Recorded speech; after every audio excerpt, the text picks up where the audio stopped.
So good afternoon, everyone. In the last class, we were discussing about Gupta age, and there we talked about some of the important rulers, including Chandragupta first. Then we talked about Samudragupta, and we were discussing the details of Chandragupta second. That is where we had ended our discussion. Do you find any difficulty in understanding the topics that we have discussed till now? Did you revise it at home?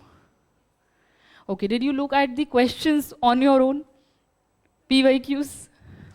Try doing that as well. See, this is something that we are anyway doing in the class, but you should also try to look at the questions on your own, because sometimes what helps a lot if you remember what kind of questions have been asked or which are the options that have been given. Because most often you will find this happening with multiple questions, that UPSC takes up one wrong option from a particular question after a few years, and they make a question on that.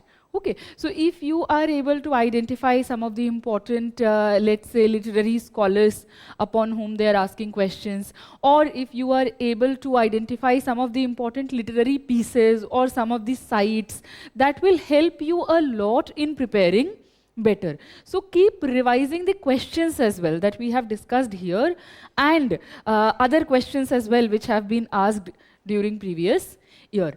In ancient India, ancient and art and culture specifically, what I'll suggest you to do, go through the questions of 2000, let's say 10 or 9 as well. So not only 10 years questions, but 20 years or 15 years questions, because back then also questions on terminologies were being asked, or questions on literature was being asked. So you will be able to know about some more literary pieces, some more sites that will be in your favor only. Okay, so let us start the discussion today.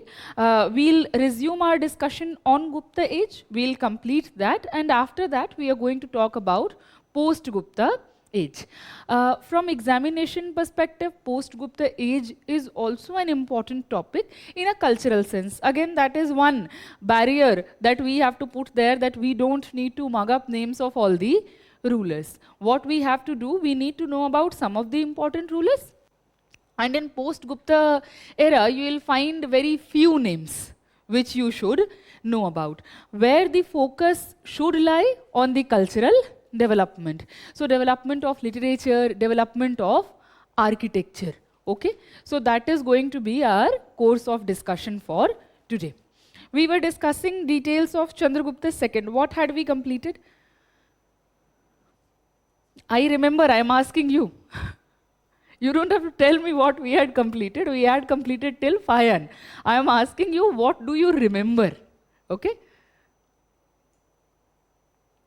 What is Fayan writing about?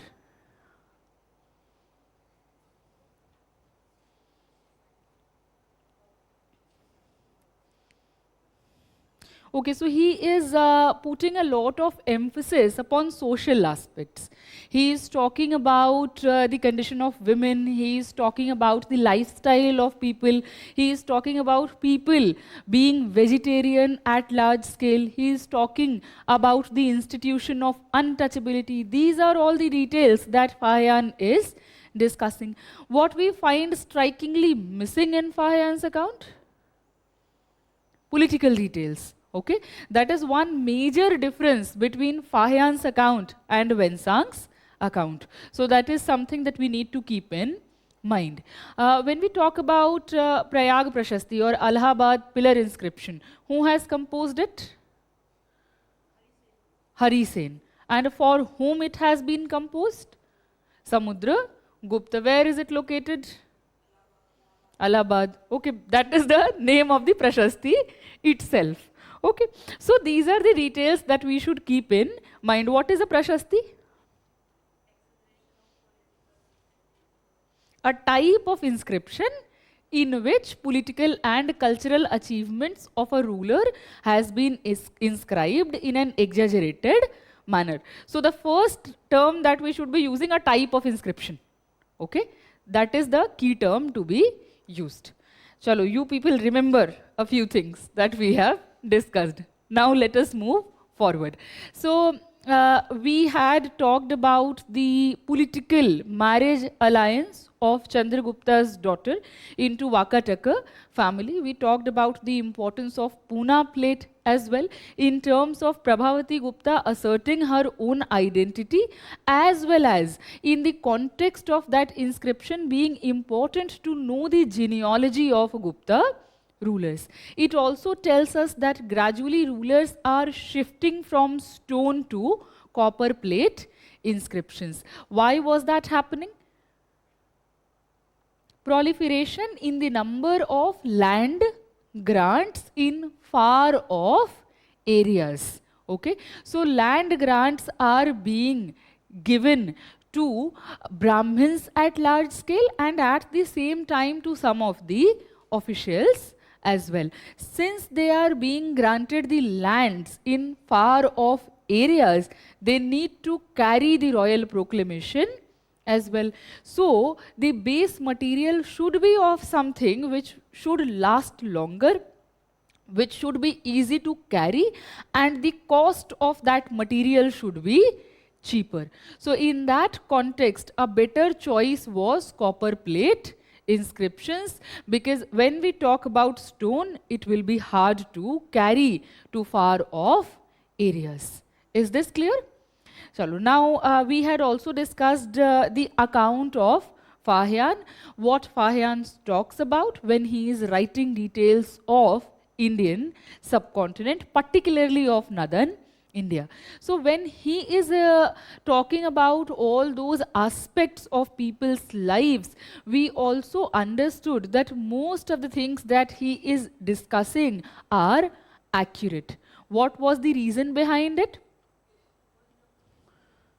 He is a Buddhist monk. He is traveling to different areas of Indian subcontinent, interacting with people, trying to understand the socio-cultural milieu of Indian subcontinent. That gave him an edge in comparison to people like Megasthenes. Okay, so that is a major difference that we need to remember. Access to people, willingness to understand the socio-cultural milieu, and knowledge of the language being spoken here. All these things become important. Okay. What else should we remember about Chandragupta II? He is the one who is shifting the capital from Prayag to Ujjain. So we know that Guptas also had two capitals, one in Prayag and second in Ujjain. Okay. We also should remember that he had Navaratnas, 9 jewels in his court. And people who are in his court are literary scholars. When we are talking about these 9 jewels, some of them are literary figures. Some of them are architects. So Shanku is a particular person who is an architect. A very interesting name of Baital Bhatt will come, who was a magician. So all kind of sciences and disciplines were being patronized by Chandragupta II. Why I emphasized upon the magician? There is this particular reason. See, UPSC has asked a question on Sangam literature, and they had given this statement that people of Sangam era did not believe in magic. They believed in magic. And when we are talking about Gupta age also, here also we have a person in the 9 jewels who was a magician. So that is one reason why I am emphasizing upon these things. When I showed you pictures from Harappan civilization, there also I showed you references to the presence, possible presence of totem. Okay, so when we are talking about ancient societies or medieval societies, magic is something which people believed in. To what extent did they believe in it? That can be questioned, and we cannot know exactly about that. But we do know that these people used to believe in magic as well. Is this clear? Now let us talk about the iron pillar. Where is it situated? Mehrauli Qutub complex, Delhi. So, when we are talking about Chandragupta II, he also erected an iron pillar. And a very interesting thing about that iron pillar is that it has not rusted yet. If you go to that location, you will see that it is standing out in the open. बारिश आ रही है, धूप पड़ रहा है, everything is affecting that pillar, but it has not rusted yet. So it tells us about the technological advancement which was present during that period. Okay, that is a very prominent cultural example, and Chandragupta II is credited with erection of that iron pillar. Remember that as well when we are talking about Chandragupta II. There is a very prominent person, Kalidas, in his court. We'll talk about the writings of Kalidas and Amar Singh. He was also one of the 9 jewels. We'll talk about them under the subheading of literature. But remember, these people were being patronized by Chandragupta II. I am asking you to remember these 2 names particularly. Amar Singh, what is the possible reason that he is important for us to remember? Amar Kosh. UPSC keeps asking questions on ancient texts which were written on grammar. So Amar Kosh is also a text talking about Sanskrit grammar. UPSC has asked a question on Panini, on Patanjali. The possible question can be on Amar Singh. Okay, so we should remember his name, that Amar Singh was patronized by Chandragupta II. Kalidas, very important. UPSC has asked questions on his writings. It can ask questions on his writing again. So we should know that Kalidas was patronized by Chandragupta II. Is this much clear? So let us move forward to a few more rulers. Kumar Gupta is another ruler whose name you should remember in cultural context. Why is he important? Because he is the one establishing Nalanda University. That is why his name becomes important. Another name you can remember, that is of Skandagupta. Why Skandagupta becomes important? He renovated the Sudarshan Lake again. So Sudarshan Lake, renovation done by Rudradaman, and during the time of Skandagupta as well it is happening. Huna attack had also happened during his time, which he repelled. Junagadh inscription, see, when we are talking about Junagadh inscription, it is from post-Mauryan period. Okay, so there was this lake, Sudarshan Lake, built during Mauryan period. We get to know about the reference in post-Mauryan period, Shaka inscription, Rudradaman's Junagadh Prashasti. Here again, Sudarshan Lake. This is the same lake which Skandagupta will also get repaired. So you get to know the history of a lake. And this becomes very interesting because we are talking about a time where there is paucity of sources to know basic details about people's lifestyles. More often than not, we don't know a lot about the kings or queens as well. And here we get to know about a particular lake so much, that how it was being renovated in different time periods by different rulers. So this lake becomes very important in the cultural history of Indian subcontinent. Is this clear? So remember this much when we are talking about the rulers. Now let us move forward to the next segment, that will be of administration. So when we are talking about administration, what was the basic tenet of Gupta administration? They'll also be divided into various provinces, various districts, various villages. So that kind of division is going to be here as well.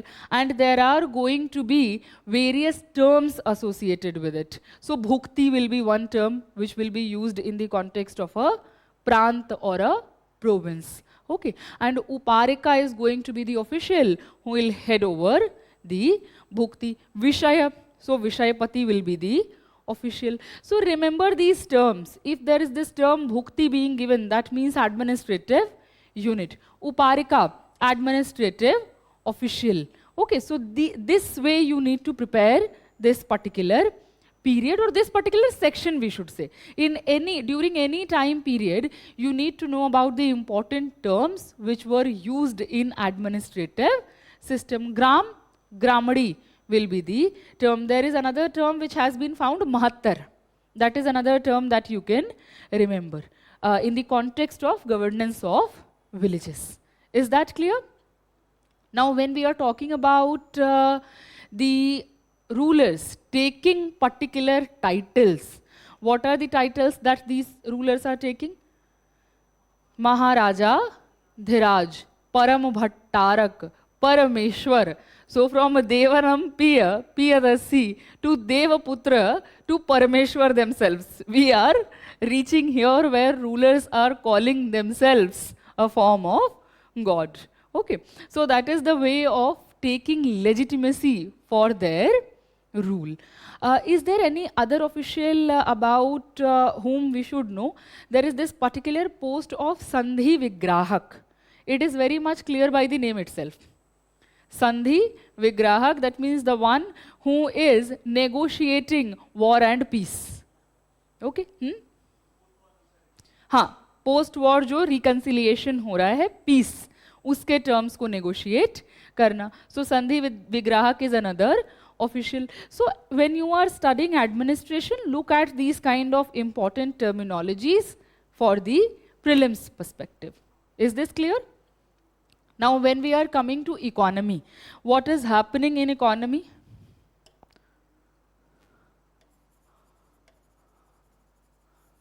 When we talk about Gupta economy, expansion of agriculture was happening. Here we also find some of the terms which denote measurement of land. What are those terms? Angul, Hasta, Drodavap, Kulyavap. These are the units of measurement. जैसे बचपन में ऐसे अगर आपने किया हो, ये खेल वेल हम लोग खेलते थे तो ऐसे गिनते थे कि इतनी उंगली का जगह तुम्हारा है, इतने हाथ का जगह तुम्हारा है, ऐसे करके जगहें डिवाइड करते थे. That became a part of popular memory as well. So angul, hast, द्रोणवाप, कुल्यवाप, all these are measurement units. In which context? For land measurement. Okay, that is another thing that we can remember. Now, when we are talking about the cropping pattern going to remain the same, technique of irrigation, that is also going to remain the same. Okay. When we are talking about craft production, during this period also, craft production is going to happen. Trade is going to happen. With whom? Romans. So with Roman Empire, trade was happening. But what eventually happened, that Roman Empire started declining. So when Roman Empire will start declining, long distance trade in a Gupta period will also start declining. So there is a phase of growth, of development in long distance trade. But after a point of time, what is going to happen? It is going to gradually decline. Is this clear? So this is something that you need to remember, that there is a phase of growth. It will reach a peak and then there is a phase of decline in long distance trade. Okay. How do we get to know about it? Some of these cities will be evicted by the crafts people. That is one thing. Second, when we are looking at Gupta coins, there is a de-evaluation of coins. They issued gold coins in large numbers, more than what Kushanas had issued. And we use the term dinar. Dinar is a term used for Gupta gold coins. So when we are looking at the gold coins, the content of gold in those coins was gradually decreasing. So that tells us about the devaluation of these coins. There is another term in this context, rupiyak, that is denoting silver coins. Okay, so rupiyak or dinar, that will denote coins during Gupta period. Is this much clear?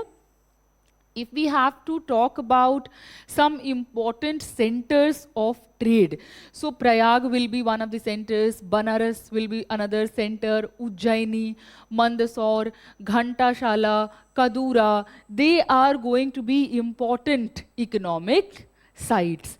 And gradually some of these sites declined as well. For example, the site of Mandsaur, the site of Vaishali. They were centers of important economic production, but they were gradually declining. Vaishali will remain important for cultural reasons, not for economic reasons. Is this clear? But when we are talking about decline of cities, are all the cities going to decline? Or will some of them still survive? क्यों survive करेंगे कुछ? What might be the possible reason?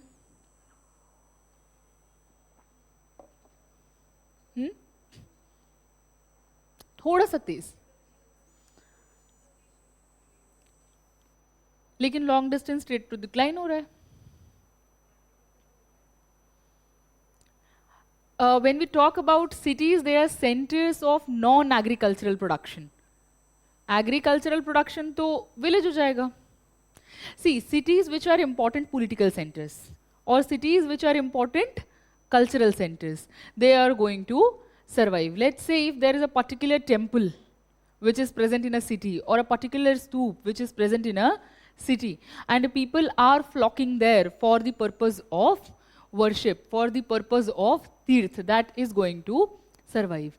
If there is an important university in a particular city and people are flocking there for the purpose of getting education, that city is going to survive. Wherever these rulers are going to reside, that place will survive as a city. So cities are going to survive due to political and cultural reasons, not due to economic reasons. Is this clear? So remember this much when we are talking about the economy. Now let us move forward to the next aspect where we need to know about the social aspect of Gupta Empire. Is there something changing during Gupta era? When we are talking about social life. Caste system was already present. The number of castes will increase. Caste system was present. Okay. So proliferation in the number of castes. That is one thing which is going to happen. When we talk about society, we talk about Varna system. Okay.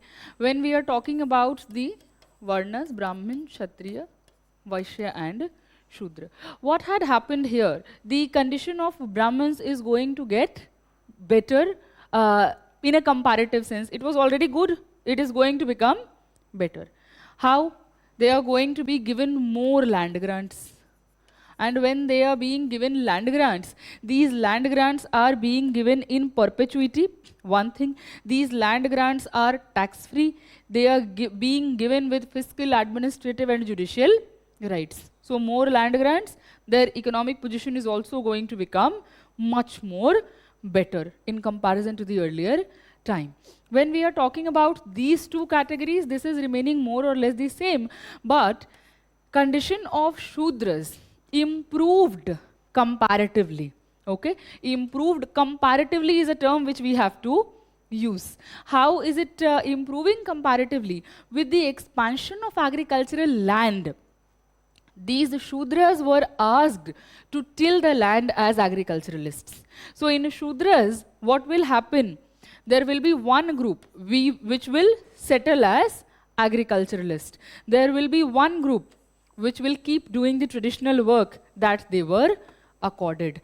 And over centuries, there is going to be a division in the category of Shudra as well. When we'll talk about Chola period, then we'll use two terms, Sata Shudra and Asata Shudra.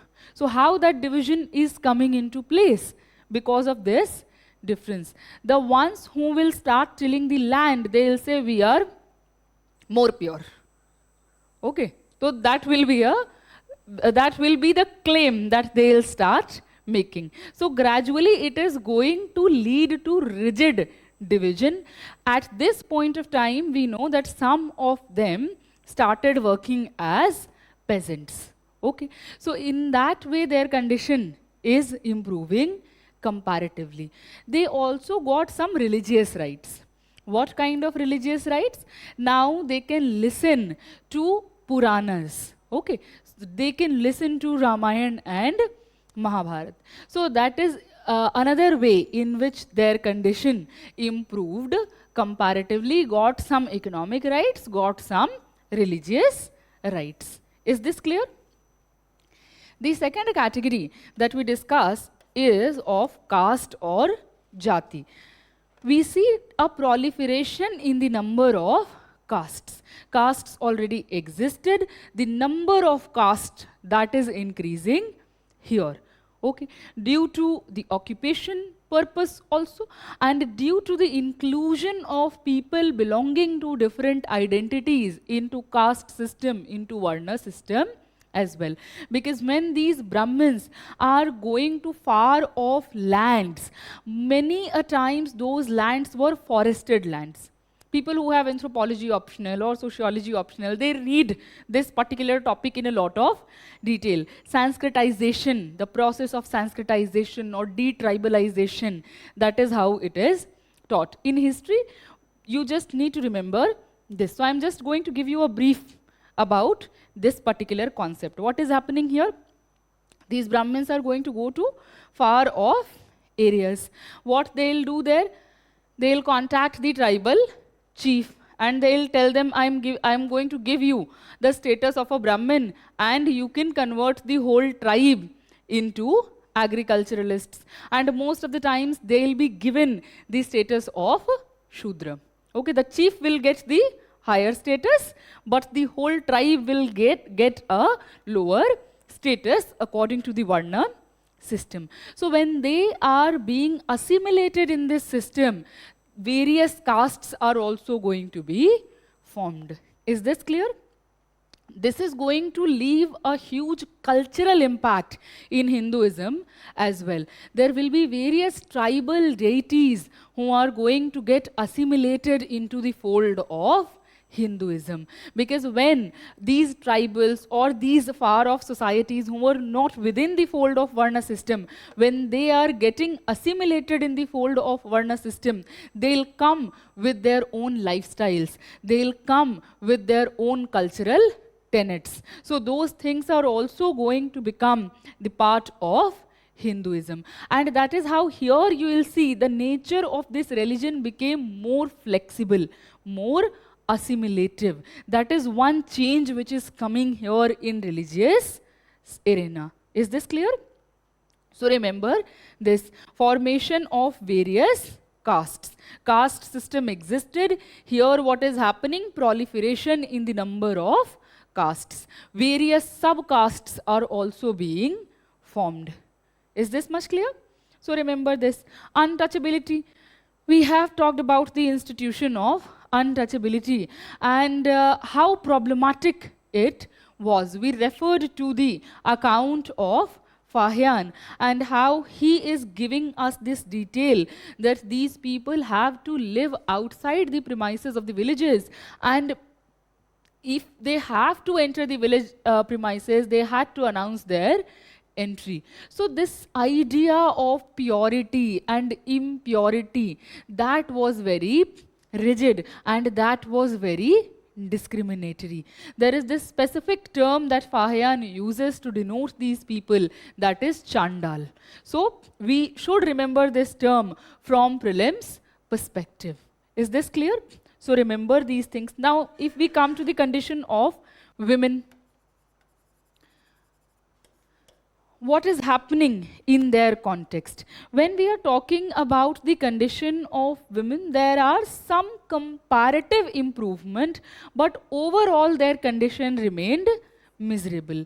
What is the area where improvement happened? Let us talk about that first. Then we are going to talk about the miserable condition. So when we are talking about the category of women, along with the Shudras, they also got the right to listen to the Puranas as well as Ramayana and Mahabharata. So listen to the Puranas and Sanskrit epics. They had gotten that right. So they are acquiring some religious rights during that time. If you look at Vedic culture, you see that men are the ones who were jajamanas. They were the ones who were initiating all the sacrifices. If you look at present day society, you will see women fasting. How are things changing? When Buddhism came, when Jainism came, they started giving rights to women. Women got more attracted towards these religions. Now in Hinduism, you will see a reformist tendency. So they also started giving women more rights. So the right to conduct vrata and upavas, along with listening to scriptures, now they can also do the fasting. The society still remained patriarchal, and if you look at the purpose, it was very much self-defeating in the context that they are fasting for the sons or the husbands. So they are getting some kind of religious rights, but within the fold of patriarchy. Is this clear? So this is one thing that we need to remember here.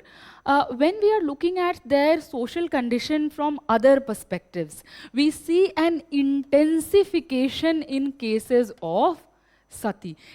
I am using the term intensification, okay? That means cases of sati increased. And there is this inscriptional mention also in Aaron inscription from Gupta period. So when we are looking at cases of sati, it increased in number, one thing.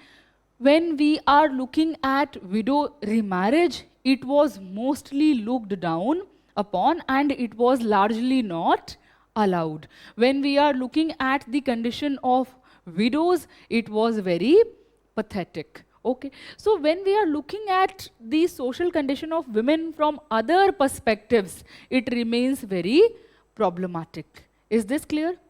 Right to Aaron inscription लिखा है यहाँ. हाँ.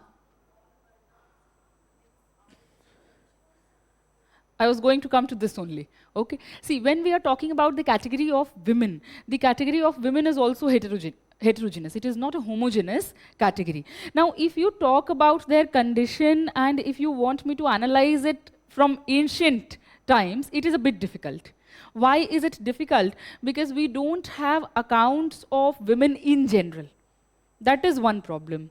Even if we have references, most of the times those references are of upper varna women. But if you look at the memory, because memory is also a way of preserving one's history, and especially of people who did not have the right to get education or who did not have the privilege to get education. So there is this autobiography of a Dalit woman, Kausalya Baisantri. That is the first autobiography of a Dalit woman in Hindi language, and it got published in 1991. So you can understand the condition. We are talking about 1991 and first autobiography of a Dalit woman being published in Hindi language. So Kaushal, when we are talking about her, she is referring to her grandmother, great-grandmother, and she is saying that all of them remarried. Why? Because they were married at a very young age.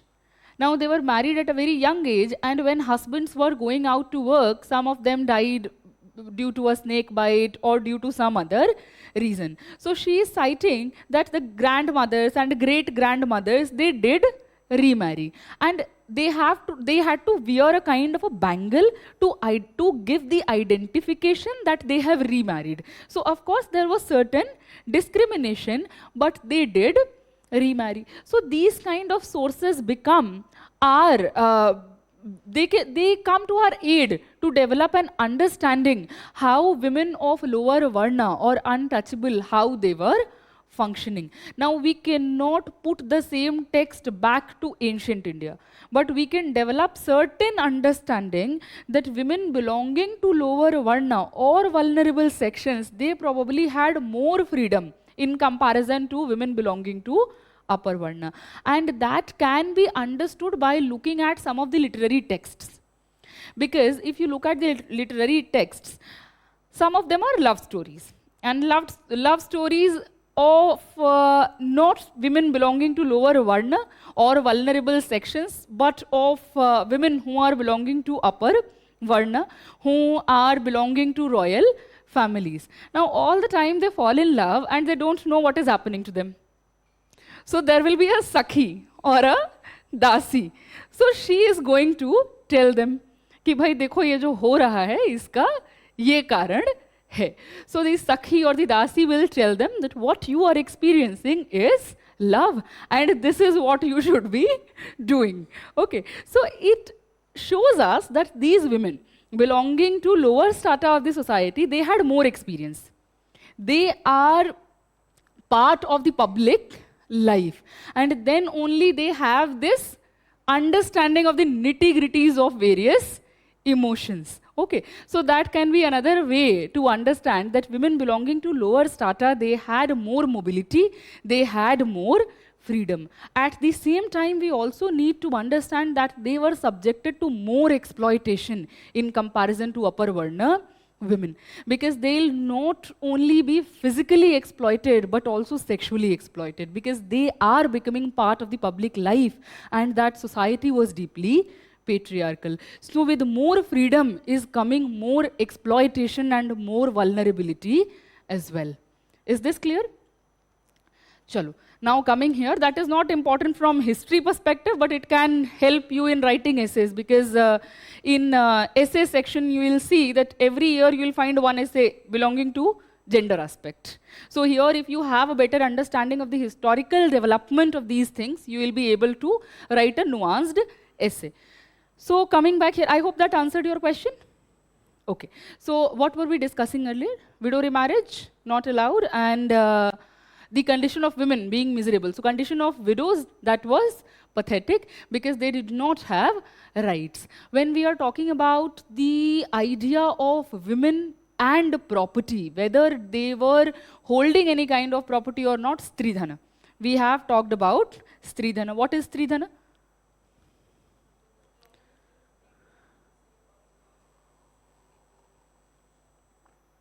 कब मिलता है? Marriage के वक्त. ठीक है. Now that becomes very important. When we are talking about women getting stridhana, a lady would get stridhana only in the case when she is getting married and when she is getting married with the choice of the family. That is also a precondition there. So women had the right to own stridhana, but there is a small star there, conditions attached. हाँ, sad है ना यही चीज. See, I look at it from a different perspective, that we have a right to own a public space. And when we are talking about changes, it is going to be gradual. When we are looking at the problems, they have crept in the society over a period of time. And nothing changes immediately. It might look very goody-goody perspective, but one has to come to terms with it. Otherwise, everything seems gloomy. And that is probably not a very happy way to live. So, yeah, No, dowry and stridhana are not the same. See, when we are talking about a stridhana, जैसे गहने वगैरह नहीं मिलते हैं शादी के वक्त में, वो हो गया स्त्रीधन, या जो पैसे वगैरह देते हैं थोड़े बहुत, वो होता है स्त्रीधन. ठीक है. When we are talking about dowry, dowry is given to the groom's family from the family of the bride. तो शादी के वक्त जो नेगोशिएशन करते थे लोग, या आप डिफरेंट तरीके से करते हैं. सो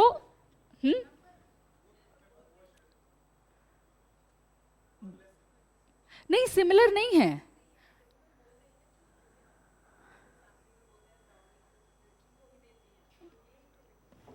देखिए, जब हम कहते हैं कि राइट किसके पास है, हाँ, वो तरीका बदल गया ना, बिकॉज इट्स इलीगल नाउ. तो अगर ये कह रहे हैं कि किसी एक का प्रॉपर्टी है, प्रॉपर्टी किसी की कब होती है? When you have the right to dispose it of. That is a very technical thing that we need to remember.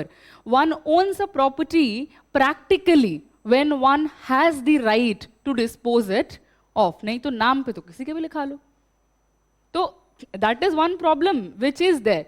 With changing laws, people have changed their ways as well to deal with the new system. So that is why sensitization, awareness, all these things are important. Chalo, let us not make it a social issues class. Let us go back to history. Okay.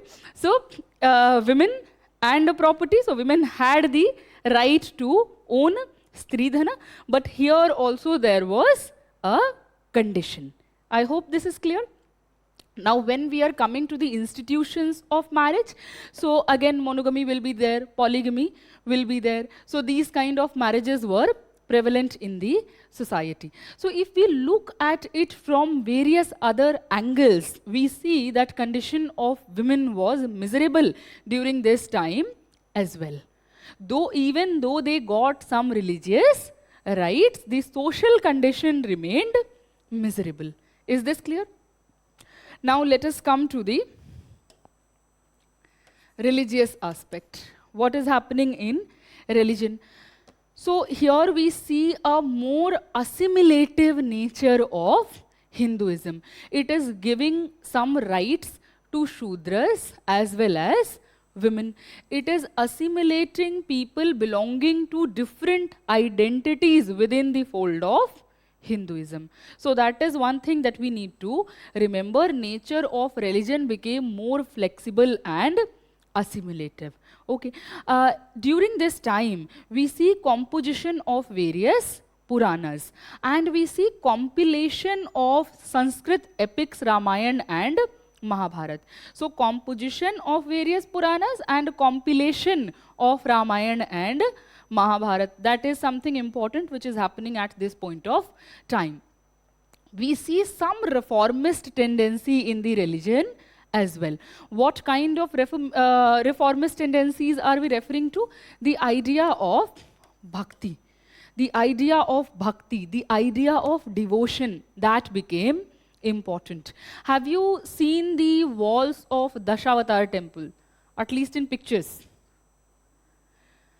Go to the NCERT, look at the pictures. In your fine arts NCERT, pictures of Dasavatar temple has been given. So on one of the temple walls, there is this image of Nar and Narayana sitting together. Who is a Nar? Humans. Narayan, God. So here we see Nar and Narayana sitting together and having a conversation. That means emphasis. You found it? Okay.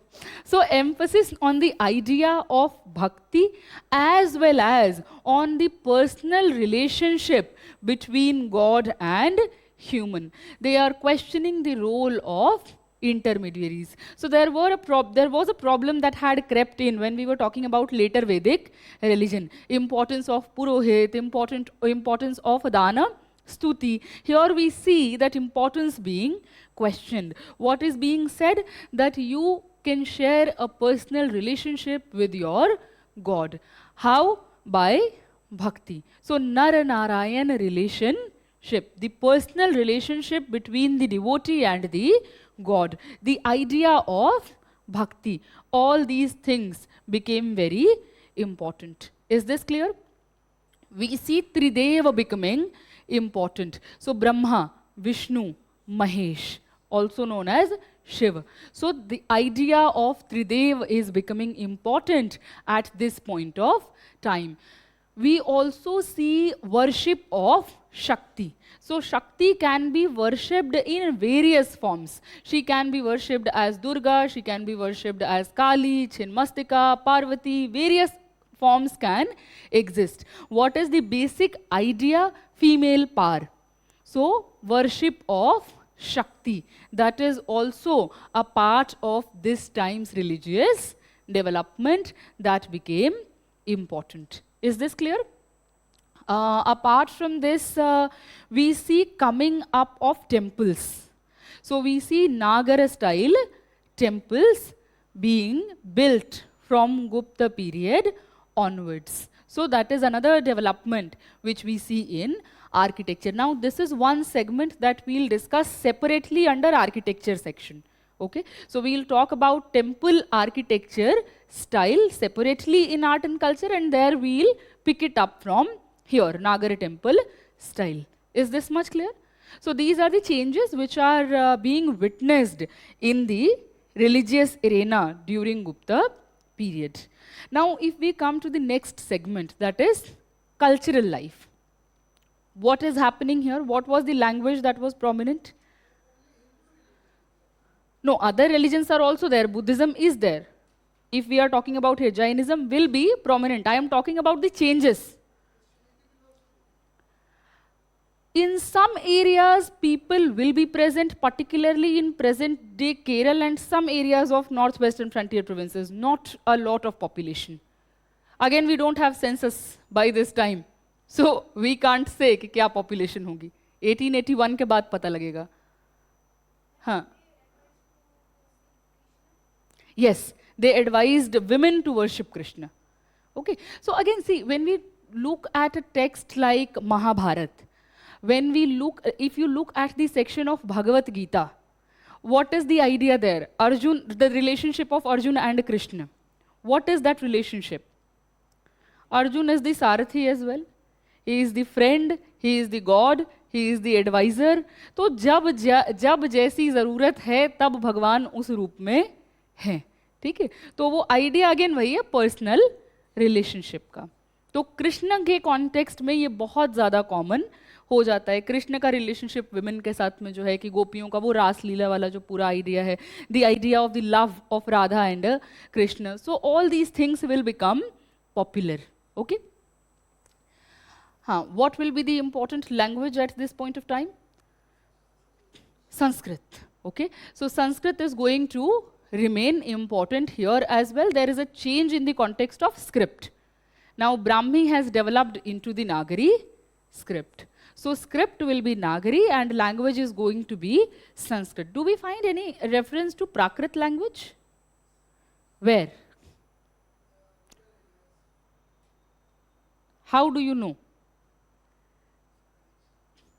Prediction मत करिए ना, history है ये, साहित्य नहीं है.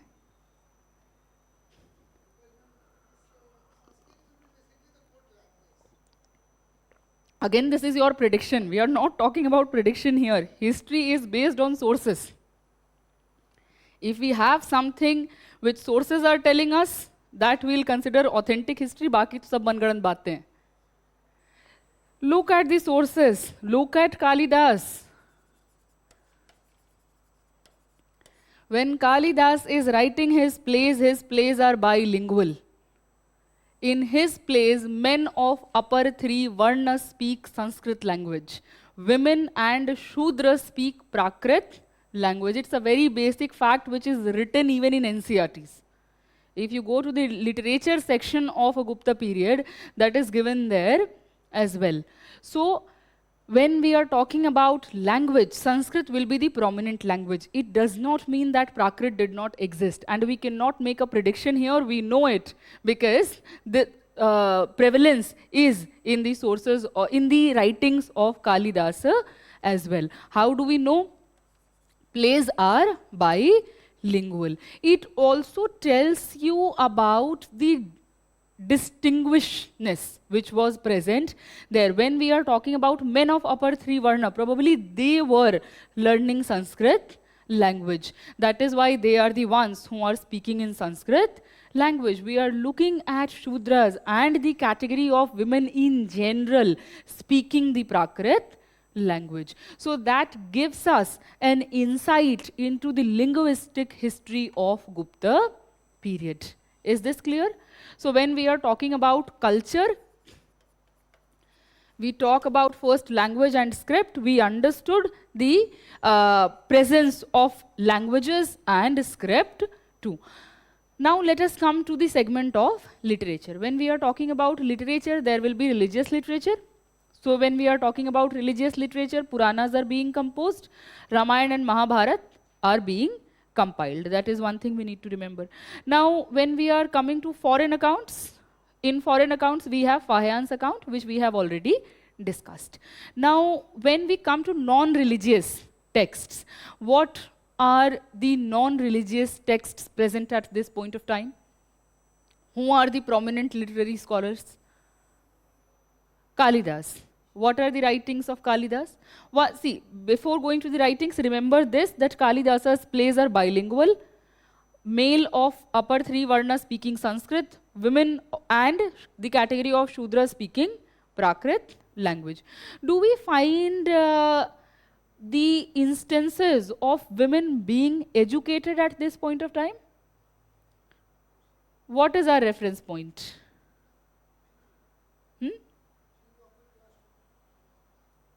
Kya?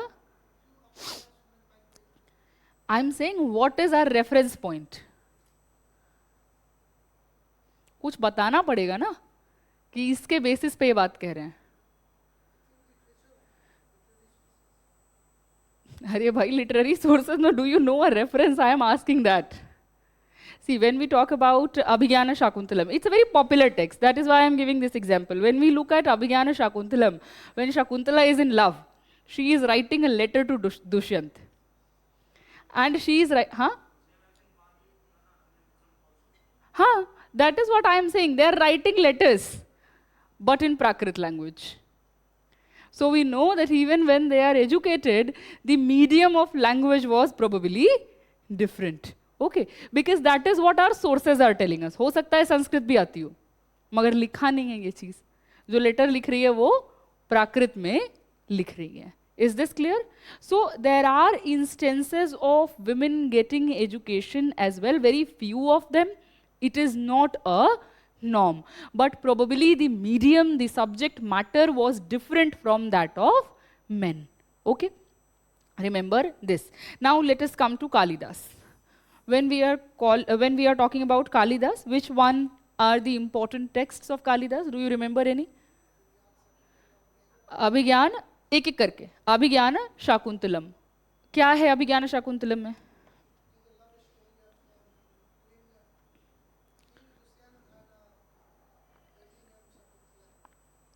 There is the sage's daughter, Shakuntala. What I want you to understand, that there are some dramas, there are some plays which are based on love stories. There are going to be the ones which will be based on historical development. For example, they'll take instances from their past and they'll write a particular drama or a particular play referring to that incident. They are going to take inspiration from religious literature and they are going to write certain plays. So subject matter can differ from one another. It can be historical, it can be religious, it can be based on a particular emotion. Okay, so when we are talking about Kalidas, one very prominent play that he wrote is Abhigyana Shakuntalam. Raghuvansham. Raghuvamsham क्या है? What will be the subject matter? किस category में fall करेगा? ये poetic ही लिख रहे हैं, it will be religious. The story of the kul or family of Raghu. Okay, that is the kul to which Ram belonged. So it is, the subject matter is going to be religious. It's very interesting. If you look at exploits of Raghu, Raghu is also going on Digvijay.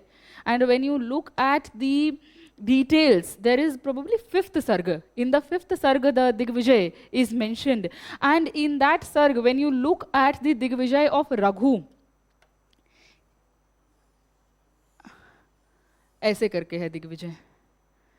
काली जो हरिसेन ने दिग्विजय का mention किया है समुद्रगुप्त के, the areas are the same, the direction is different.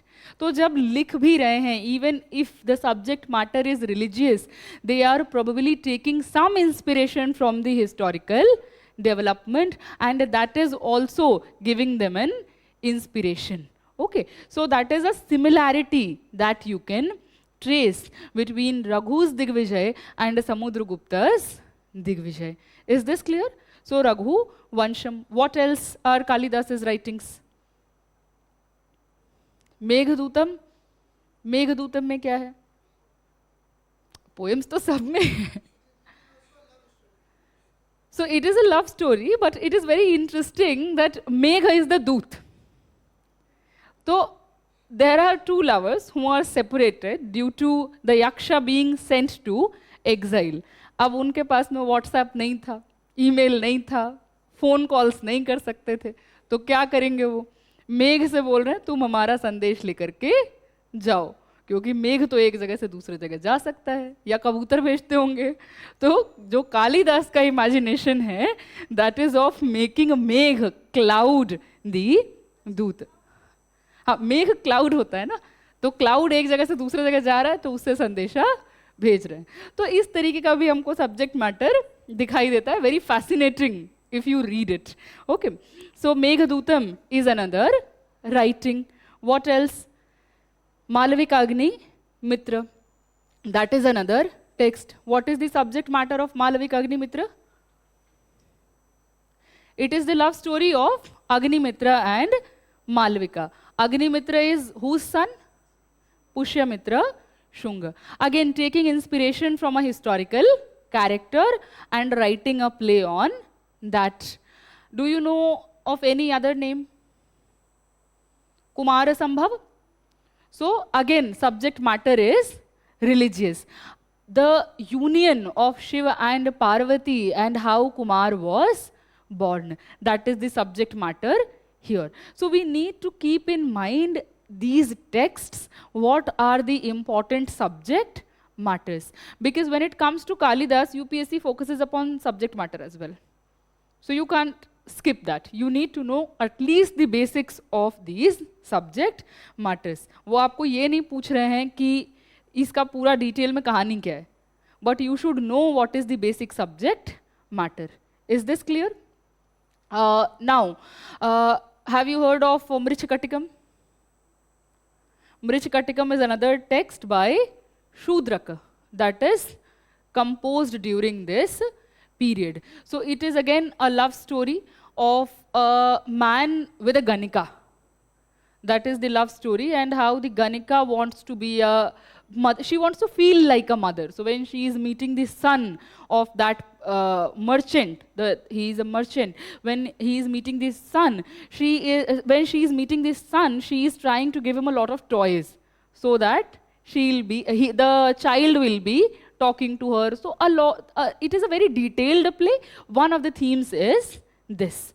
Okay, you should remember Vishakadatta. What is the composition of Vishakadatta? Mudra Rakshas. What is the subject matter? When Mauryans are establishing their empire by overthrowing the Nandas, what is the whole conspiracy that was going on there?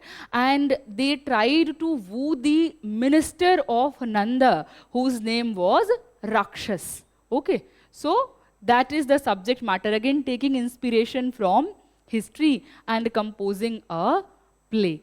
There is another text attributed to Vishakhadatta which has not been found in totality, Devi Chandraguptam. Again, a historical text, a historical subject matter. Okay, so conflict between Shakas and Guptas, that is the basic subject matter. Is this clear? So remember these people when we are talking about important literary scholars. Amar Singh, who composed Amar Kosh. So a text related to Sanskrit grammar, a text which is also functioning as a lexicon. Is this clear? So remember the name of Amar Kosh. Have you heard of Panchatantra? So Panchatantra is also a text being attributed to Gupta period. Who is the composer? Vishnu Sharma.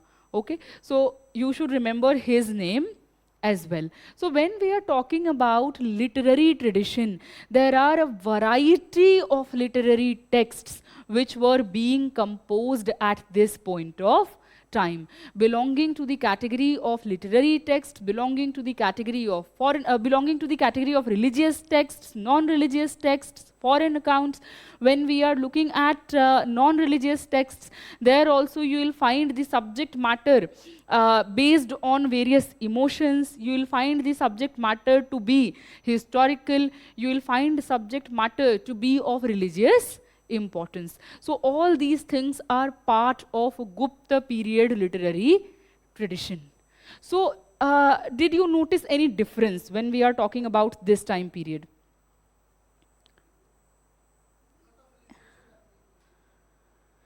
So a lot of literary pieces are being composed. So if you look at Gupta period, in cultural sense, it can be regarded as a golden age. This is a terminology which has been ascribed to Gupta age. But when we are looking at the social aspect, it is very problematic. When we look at the cultural aspect, we see a huge development in that particular area. Is this clear? Now, if you look at other category of texts, for example, texts belonging to sciences or mathematics, there also we find a development. What is the example? Arya Bhatta. What is the name of the text? Arya Bhattiya. Is there any other text that we know about? Surya, Siddhanta Varaha, Mihir. What else? Vaga, Bhatta, Ashtanga, Samagra. That is another text that you can remember. So during this time, we find texts on mathematics, we find texts on astronomy, we find texts being composed on medical treatises. All these things are present during this time. So category of literary tradition and at the same time literature based on scientific tradition. When we talk about this person called Shushrut, who composed Shushrut Samhita, there is a debate on his time period, but most of the scholars accord the time period to Gupta period. So we can remember Shushrut as well, Shushrut Samhita. Is this clear? Most of these texts have been composed in Sanskrit language. When we are talking about Kalidas, his plays are bilingual. That is the difference that you need to remember. This is the category of literature. What else do we study in culture? That we study in economy. Sculptures, we study, again, that we cover under the category of craft production. That has already been discussed. Okay.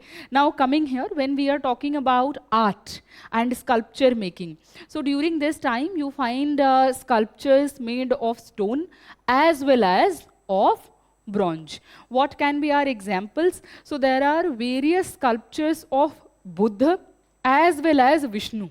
A lot of images of Vishnu you will see being made during this time. So when we talk about the category of stone, you find images of Vishnu, you find images of Buddha, you find images of Ganga and Yamuna. So deification of rivers, that is also something that is visible during this time. So we find a variety of sculptures being sculpted of stone.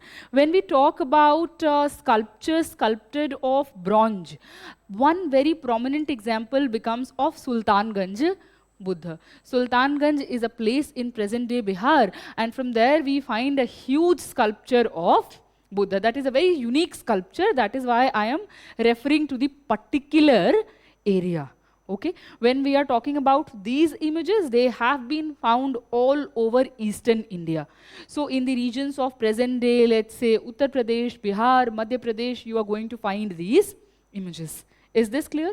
So when we are talking about sculpture making, we find sculptures made of stone as well as bronze. Okay. In bronze, we should remember the example of Sultanganj Buddha. Is this clear? Now, if we talk about technological development during this time, you can give the reference of iron pillar. One, you can give the example of iron pillar, and second, you can talk about the technology being used in coin minting.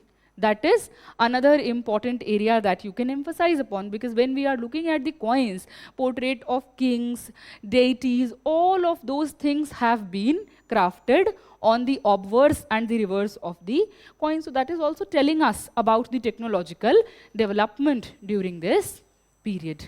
Is this clear? Now, if we talk about the painting tradition, what can be our examples? Do you remember any? Have you heard of Ajanta? तो अजंता में painting है, अजंता में हमारा wall painting है, that becomes a very prominent example. To be precise, what example can we give? The painting of Padmapani. Padmapani was a bodhisattva. Who is a Bodhisattva?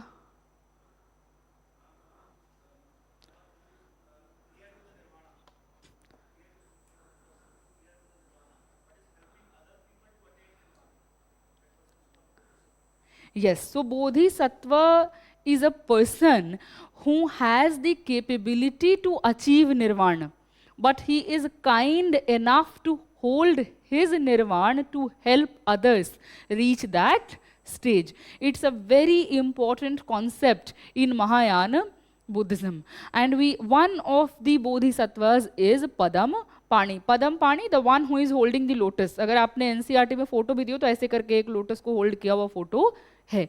That is of Bodhisattva Padam Pani, and it's a very famous painting. That is why I'm asking you to remember the name. We also find a painting of Mahabhinishkramad. What is Mahabhinishkramad? Departure of Buddha. देखिए terms इसलिए बोल रहे हैं, आपको मुश्किल लग सकता है याद रखने में कि क्या बोल रहे हैं ये, but UPSC is asking these terms, so we need to be prepared.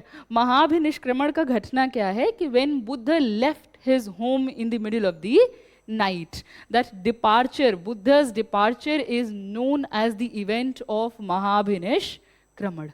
Okay, so this event has also been depicted in the caves of Ajanta. Is this clear? There is another site which you can remember of Bagh. Where is it located? Bagh Caves, present-day Madhya Pradesh. Okay, so why this particular cave becomes important for us? Because here we find representation of non-religious subjects. So things of daily lives, events of daily lives, that has been depicted here. And that particular cave is known as Ranga Mahal. Is this clear? So these two examples, remember, when we are talking about cave art and when we are talking about paintings. Then there will be this cave of Udaygiri. See, there are two different caves. Udaygiri, Khandagiri from Odisha. When I say Udaygiri only, I mean Madhya Pradesh. So in Udaygiri, we find some of the caves which were built by Gupta rulers. Now, why those caves are important? Because there are depictions of incarnation of Vishnu there. So when we are talking about Vishnu, Vishnu became a very important deity during this period. And we know that Vishnu was incarnated for a lot of times. So when we are talking about important incarnations which were depicted, one of them is Bhaman avatar and another one of them is Varaha avatar. So these two stories are very popular when we are talking about the sculptural tradition of ancient India. And these avatars, these incarnations have been depicted in the format of a sculpture in the Udaygiri cave. So remember this as well, that we find depiction of various deities on the temple walls as well as on the cave walls. Is this clear? So this will be our example of cave art in the form of sculpture, in the form of paintings. Okay. What about architecture? Nagar. Okay. Nagar.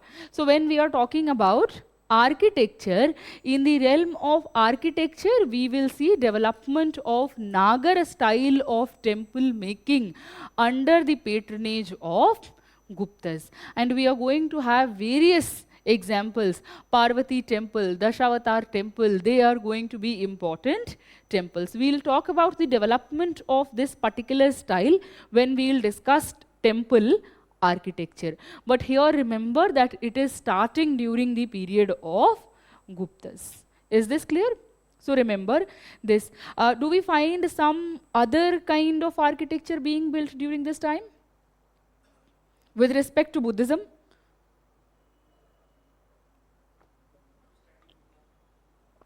That is the sculpture. Dhamek Stup in Sarnath, that is being built during this time. When we are talking about Bodh Mahavihar, that was being built during this time in Bodh Gaya.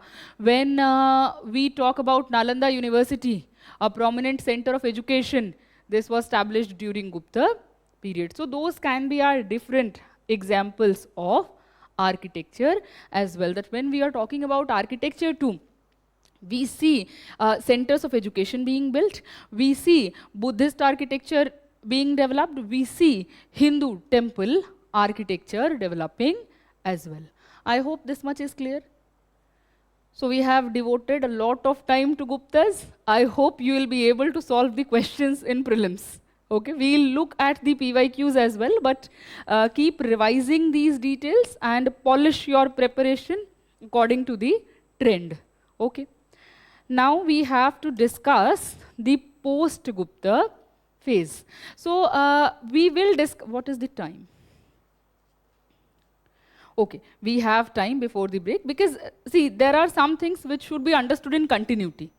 So when we are talking about a particular time period, there is an essence of that time period. So we should know that before proceeding to the factual details. Okay. Now understand one thing. Do you know about the institution of feudalism? What is feudalism? Decentralization of what? Power. Decentralization of power. What else?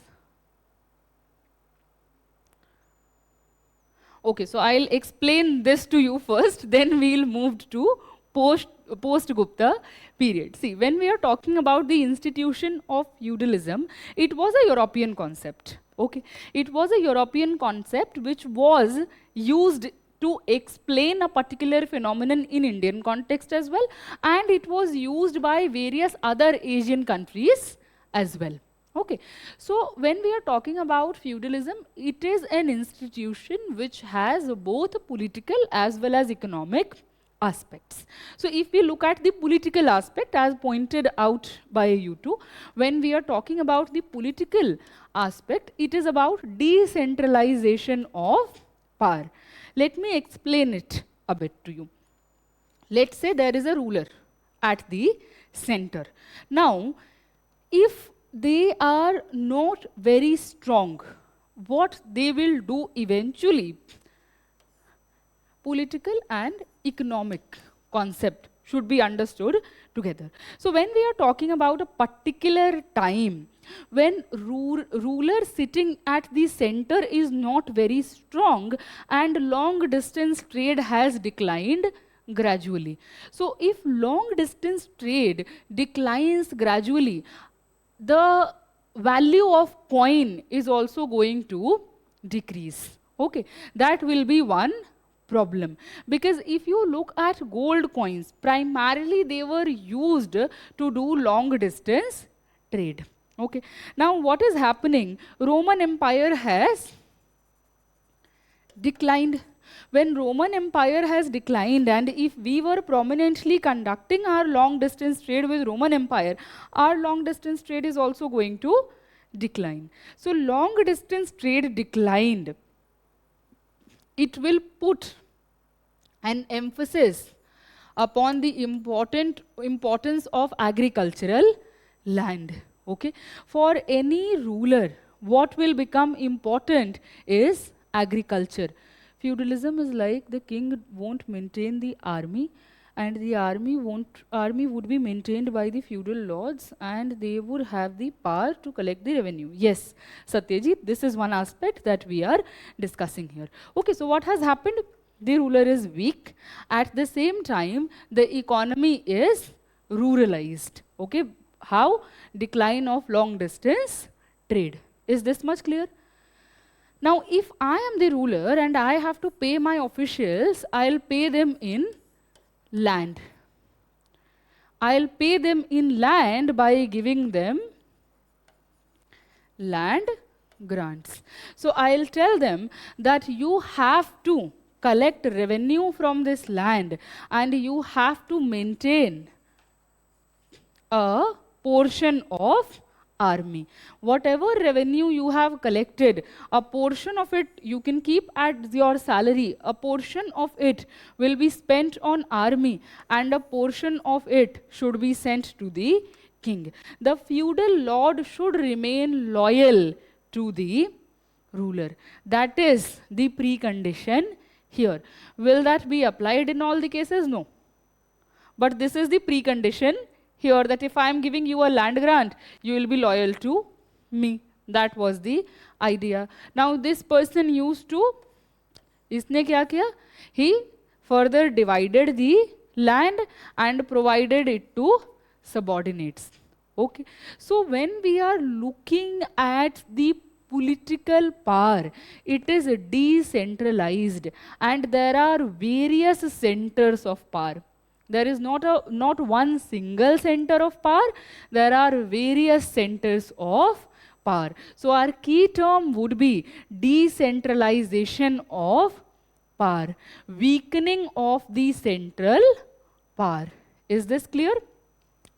A huge part of the army was being maintained by the feudal lords.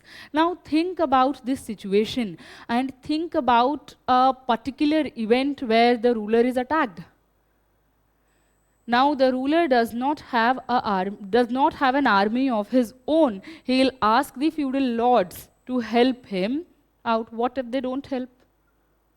Even if they help the ruler, the chain of command will be various. There is not a single chain of command. So weak leadership will also be there. And that will become a reason why when various attacks were happening, rulers were not able to defend themselves in a very effective manner.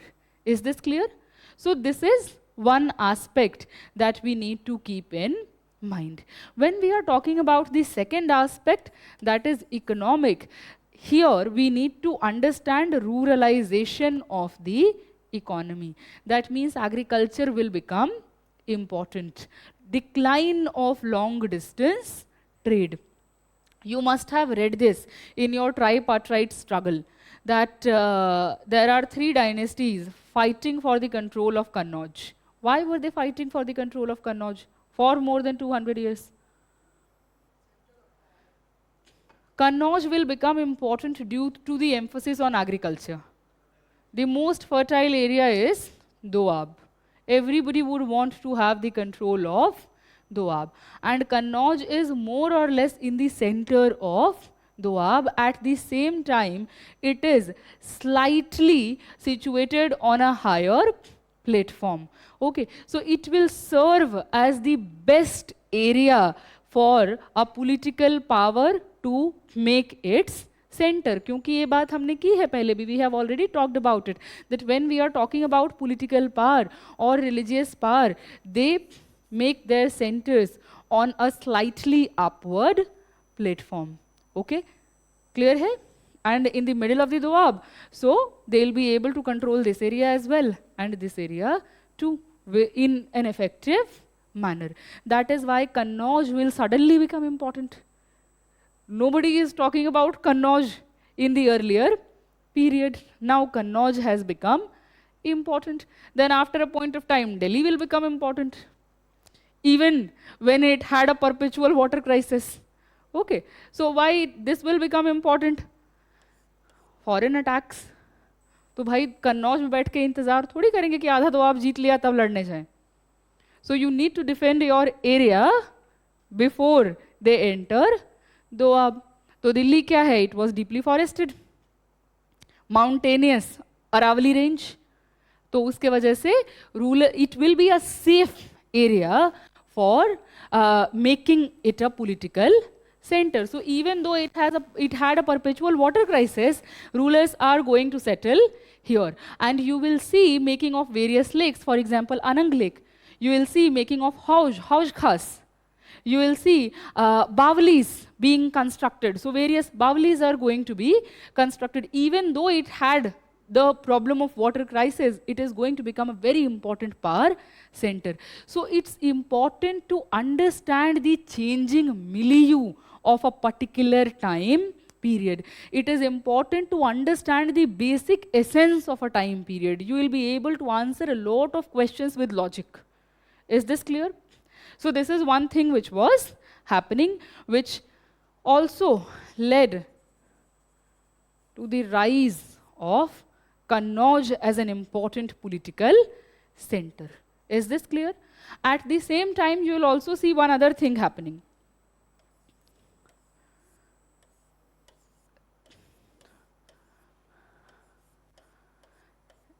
If we look at it from the perspective of the center, decentralization has happened. If we look at it from the perspective of the bottom, what is happening here?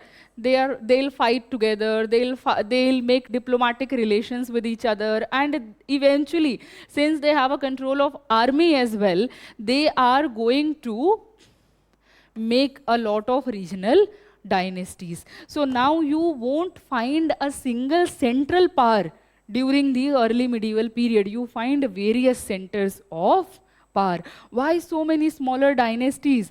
Because of the integration process which was happening at the bottom. Is this clear? So from the perspective of the center, it is decentralization of power. From the perspective of the bottom, it is going to be integration process and coming up of various regional dynasties. I hope you understood it. So from this particular period, from 7th century onwards, we should say, till 12th century CE, this is something which is going to remain very common throughout the subcontinent. Is this much clear? कुछ पूछना है यहाँ तक? So we can take a break and then we can start the post-Gupta era.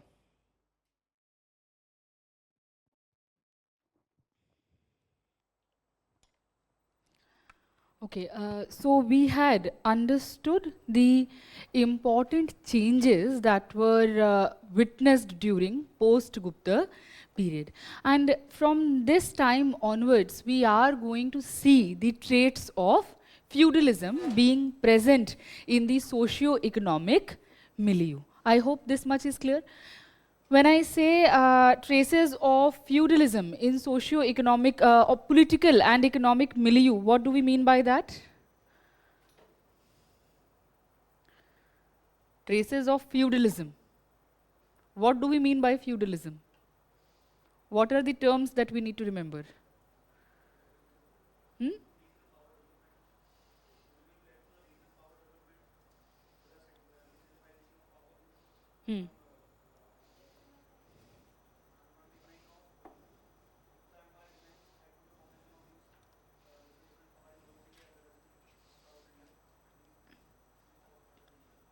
Okay, so in political sense, we understand decentralization of power, and gradually in various areas, regional powers are going to emerge. When we are talking about it in economic sense, we need to understand ruralization of economy and decline of long distance trade. So that is the key term that you need to remember. Now let us discuss the period of 7th century onwards. When we talk about 7th century, who are the political powers who are ruling in Indian subcontinent? Prominent powers. Harsh in North India.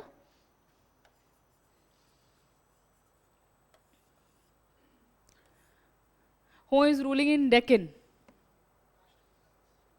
Chalukyas. Syllabus ध्यान में रखना है. Chalukyas. Okay, Vakatakas will decline and Chalukyas will come. Okay, when we are going to deep south, then who will come? Here, Pallav will become important. These three are going to be contemporaries of each other. After their decline, we see Palas coming here. We see Pratiharas becoming important in this region, present-day Madhya Pradesh and Rajasthan, Gujarat region, and in Deccan, Rashtrakutas will become important. Okay? During this time, we need to understand Harsh, Chalukya, and Pallav. They are going to be contemporaries. Which dynasty did Harshvardhan belong to?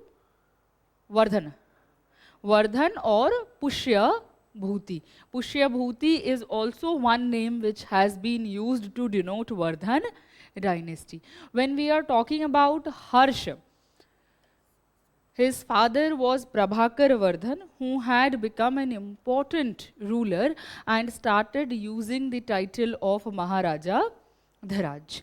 Again, UPSC does not ask questions on these personalities. You should know about the important cultural development. Okay. You should know about the important literary scholars if there are any. Okay. That is something that you should know about. Now, when we are talking about the period of Harsha, so Prabhakar Vardhan was there, then he is going to have 2 sons and a daughter. Harsha will become the important son, and that becomes a reason why when we study Vardhan age, we study it as the age of Harsha as well. Why? Because Harsha was the only prominent ruler here. When we are talking about Harsha, the capital city will be Kannauj. Kannauj had become important at this point of time. They were earlier ruling from Thanesar, now known as Sthaneshwar, in present-day Haryana, but then the center of power under them will become Kannauj. I have already explained you the importance of Kannauj. I hope you remember it. Okay. Now, when we are talking about Harsha, he is going to try to do expansion of his political influence. So he is going to win over the areas of North India. When he will try to go to Deccan, there was one ruler, Pulakeshin II, who stopped him. So Harsh won over major parts of North India, but was defeated by Pulakeshin II. That is one information that we need to know. Why am I saying this? Pulakeshin and Harsha are contemporary. If you know this information, you can talk about that. Is this clear? So if Harsha wants to expand the territory, Harsha will go to the territories of Chalukyas. If Pallavas want to do the expansion, where will they go? To the territory of Chalukyas. So Chalukyas are going to fight with both Harsha as well as Pallav. Is this clear? This is going to be the political milieu of this time period. Here Mahendravarman and then Narasimhavarman first. These 2 rulers are going to be present. When Fahyan came to Indian subcontinent, he wrote about Harsha. He wrote Wensang, not Fahyan. When Wensang is coming here, he wrote about Harsha. He wrote about Pulakeshin II. He wrote about Narasimhavarman first. Is this clear? So I told you that there was a basic difference between the writings of Fahyan and Wensang. When we are talking about Fahyan, he was not interested in the political details. When we are talking about Wensang, he was very much interested in the political milieu of subcontinent as well. So he is traveling to all these areas, he is meeting these rulers, he is also recording details of their administration and the details regarding the wars they have fought. Is this clear? So remember this basic difference. If UPSC gives you a question that Wensang mentions the Chalukyan, Pallav rulers as well. So you should not be confused, because there is this basic presumption that when we are talking about Wensang, he came to the court of Harsha. And often we think, what has he got to do with Chalukyas and Pallavas? These people were contemporary. क्योंकि generally जब हम पढ़ते हैं तो हम पढ़ते हैं एक topic age of Harsha and the second topic is Chalukya and Pallav. We often establish connection between these 2, but we leave out Harsha. That is a problem. I hope this much is clear. So they are, Chalukyas are going to fight with both Pallavas as well as Harsha. Yes, he is a Chalukyan ruler. So he had defeated Harsha and he had defeated Mahendravarman of Pallava dynasty as well. And eventually Narasimhavarman first defeated and killed Pulkeshin second. Is this clear? So these are the 4 names that you should keep in mind. I hope this is clear. And I am asking you to keep these names in mind because they are of cultural importance. That is the only reason, because UPSC is interested in cultural details. Okay, so let us move forward. We have understood the political milieu.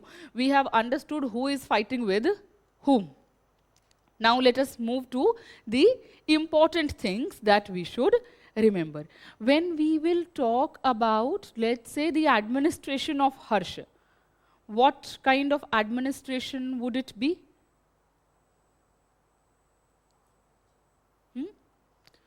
Feudal traits are going to be present. So Harsha is going to pay his officials mostly in land grants. Okay, so mostly in land grants, they'll also be asked to maintain a troop for themselves, which they can also use, and they'll have to help the king out as well. Is this clear? So feudal traits in administration. Here also we see rulers taking these kind of titles of Maharaja Dhiraj. Prabhakar Vardhan himself took it. Is this much clear? So this is something you can remember. Their administration mein, there are feudal traits. Army is maintained by the officials as well. So decentralization of power is gradually happening. When we are talking about economy, ruralization of economy. That is one fact that we need to remember. Here, decline in long distance trade. So again, whenever now we are going to use the term feudalism, you should keep these 4 factors in mind. You can also, 5 factors. You can add the army as well. So you should keep these things in mind. So ruralization of economy, and we see that there is a decline in long distance trade. Various land grants are also being given, both to the religious people as well as to the officials, because now land grants are also being given as the salary of that particular official. Is this clear? When we come to society, has something changed in society? More or less things are the same. Because see, when we witness a change, it takes some time. After 3-4 centuries, we'll talk about a particular change. Okay, but for now, things are remaining more or less the same. Harsh is somebody who saved his sister from committing sati. That does not mean that women in general were not practicing sati. Women in general were practicing sati, but when we are talking about acts of individuals, there you can find exceptions as well. You can find people who are trying to prohibit women in their lives to commit sati. Is this clear? So remember this is an exception where Harsha himself is taking an initiative of stopping his sister from committing sati. Okay. When we are talking about religion, what is happening in religious milieu? More or less people are following Vaishnavism at large scale. Harsha himself converted to Buddhism. So he is giving patronage to Buddhism as well. This is one thing that we need to remember. Now, if we come to the culture part, what is happening in culture? So in culture, we need to remember a few names. Here, if we talk about Harsha, Harsha has himself composed a few plays. Which ones has he composed? Nagananda, which else? So 3 plays have been attributed to him: Ratnavali, Priyadarshika and Naganand. These 3 plays have been attributed to Harsha, Sanskrit language. So again, language is going to be Sanskrit. When we are talking about Banabhatta, Banabhatta was his court poet. So what is Banabhatta composing? Why is he important for us? Harsha Charit. Has he composed any other text apart from Harsha Charit? Kadambari. Okay, so you should remember Kadambari as well. So Harsha Charit and Kadambari. There is a Bans Kheda inscription present day Uttar Pradesh, which is attributed to Harsha's reign, which is mentioning about Harsha. So that is another thing that you can remember. Now, if we talk about foreign travelers, we should remember the name of Wensang. The text that he composed here is Suyuki. Fukuki, Fayan. Suyuki is Wensang. Okay. What is he writing about? Huh? So he will write about Buddhism. He is a Buddhist monk who has come here. I didn't understand. Western?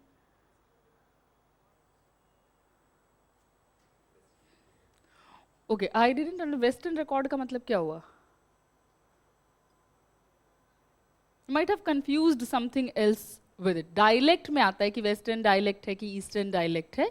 वो वहाँ dialect में बात करते हैं. See, when we are talking about Wensang, one very prominent thing that you need to remember is he is a Buddhist monk, but he is also very much interested in the political milieu of Indian subcontinent. So he is writing about the reign of Harsha. He is writing about Chalukyas as well as Pallavas. He is going to the court of various rulers and recording his experiences in that context as well. When we talk about Harsha, Harsha is a king who adapted Buddhism. So he is going to facilitate Wensang at a very different scale. So what Harsha is going to do? He is going to conduct a convention and he is going to ask Wensang to speak there about which subject? Buddhism, importance of Buddhism. So Harsha organized various assemblies as well and he invited Wensang to deliver a speech on the importance of Buddhism in those assemblies. A very prominent assembly was held at Kannauj. Okay, that is one thing that you can remember. When we are talking about other aspects of Wensang's account, what else is he writing? He is writing about the economic life during this particular period. So he is writing that economy is ruralized, long distance trade is declining, there is a decline in various cities, but some of the cities are still flourishing. So he is giving the example of Prayag, he is giving the example of Nalanda, he is giving the example of Kannauj, he is giving the example of Kanchi, that these are the cities which are still flourishing. What we need to notice here, these cities are either important political centers or important cultural centers. Okay? So cities which were solely based on long distance trade, they are in decline. So when it comes to economic aspect, he is writing about that. When it comes to social aspect, he is writing the social details that we have discussed. When we are talking about law and order, he is saying that I was robbed twice. So this is a problem which was present. Think about it, a Buddhist monk who is traveling from so far off land. क्या लेके आया होगा? बहुत कुछ तो लेके travel कर नहीं रहा होगा. Still he was robbed and not once, twice. So we can understand that the situation of law and order had probably deteriorated at this point of time.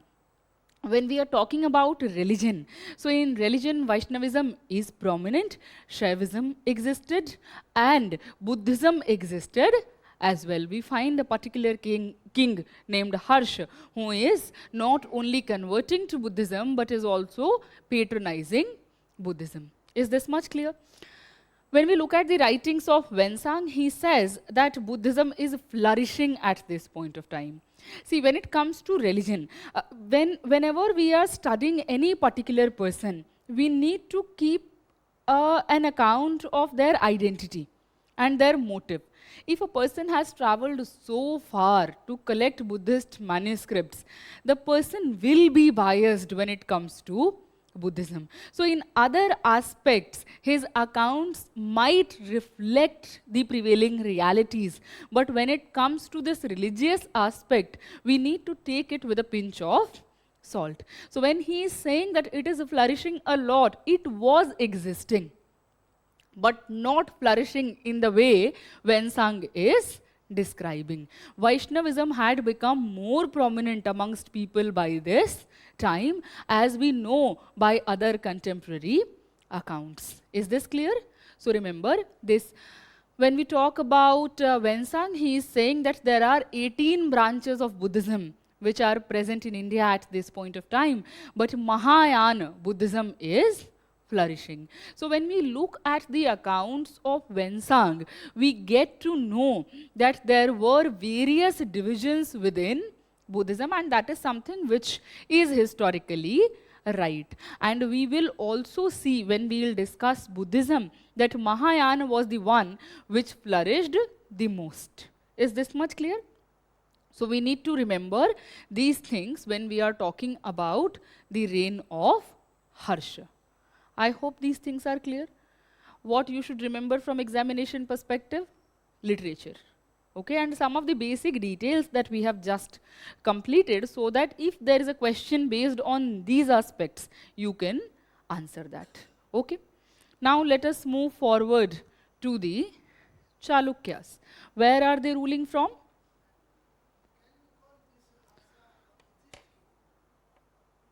A person who was following Buddhism. Our identity is not only religious, that is one aspect of our lives. Okay? He is a king who converted to Buddhism. He was also a king, a political figure as well, who had a particular religious affiliation. Chale. Let us talk about Chalukyas. If you look at Chalukyas, you will hardly find any questions. From mains perspective, every topic is important wherever you find some cultural contribution, because UPSC has been asking questions on that. Here, if we are talking about Chalukyas, we should keep cognizance of some of the important sites. So let us discuss what is happening during this particular time period and what we should remember from our examination perspective. When we are talking about Chalukyas, we know that they are engaged in political rivalry with both Harsha as well as Pallavas. The prominent name in this context will become of Pulakeshin II. Pulakeshin II was able to defeat Harsha. He was able to defeat Mahendravarman of Pallav dynasty as well. Later, he was defeated and killed by Narasimhavarman I of Pallava dynasty. Is this clear? How do we know about his political achievements? Ayahole inscription. Okay, so we get to know about his exploits from Ayahole inscription. Okay, is this clear? When we are saying Ayahole, that means it is located in Ayahole. Okay, so there was this Durga temple. On those walls, Ayahole inscription was inscribed. When we are talking about the capital, Vatapi, or popularly known as Badami. So that is going to be another important site. Which state are we talking about? Present day Karnataka. Okay. So when we are talking about Pulakeshin II, his achievements are recorded in Ayahole inscription. Who composed it? Ravi Kirti. Ravi Kirti is the person who has composed it, and he is talking about the achievements of Pulakeshin second. He is giving he is talking about his aspiration as well. He is saying that I want to write like Kalidas.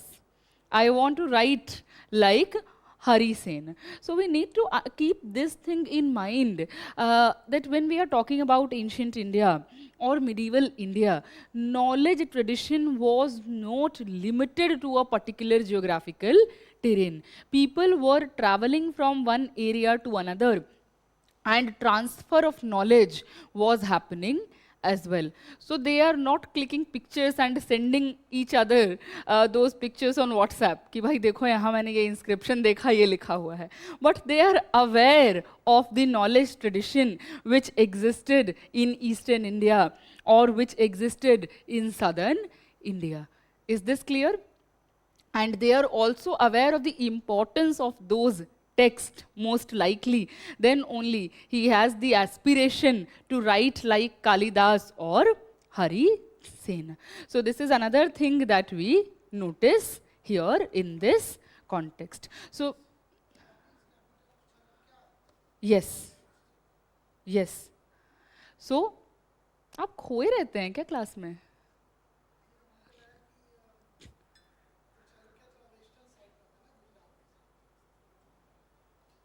Karnataka वाले side में rule कर रहे हैं और बादामी इनका capital है. ठीक है, 5 मिनट पहले यही बात कही थी हमने, इफ आई रिमेंबर करेक्टली. चलिए अब आते हैं आगे के एस्पेक्ट पे. So when we are talking about publication, what becomes important? I whole inscription. This is something that we need to keep in mind. Is this clear? We already know about the political conflict that Chalukyas are having with both Harsha as well as Pallavas. Okay. Now, if we have to talk about administration and economy, feudal administration, we already know what do we mean by that. When we are talking about religion, Shaivism was more prominent in Deccan region. Okay, Shaivism was more prominent, but Vaishnavism was also present. It will not be very prominent, but it will be present. Is this clear? See, one thing you should remember by logic, whenever we are talking about the state of present day Karnataka, Jainism will be present. Even if it will be present to a smaller extent, it will be present, which is a very important site which we have already discussed. Shravanabel Gol. So Shravanabel Gol is going to remain important for Jain people throughout these centuries. Okay, that is why presence of Jainism in this region will be there. Okay. Now, let us move to the cultural achievements of these people. When we are talking about Chalukyas, most important thing here to remember is the temple architecture style. What they are developing is Vesara temple architecture style. Okay. What are the important sites in that context, apart from Badami and Ayahole? These two sites I have already told you. Pattadakkal.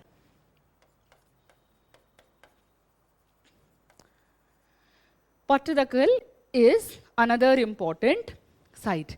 Now here when we are looking at temple architecture, we need to keep this in mind that there are going to be cave temples as well as structural temples. When we were discussing Guptas, there also I told you Udaygiri caves. So cave temples were present, and at the same time we also get to see the structural temples in the context of Dashavatar temple and Parvati temple.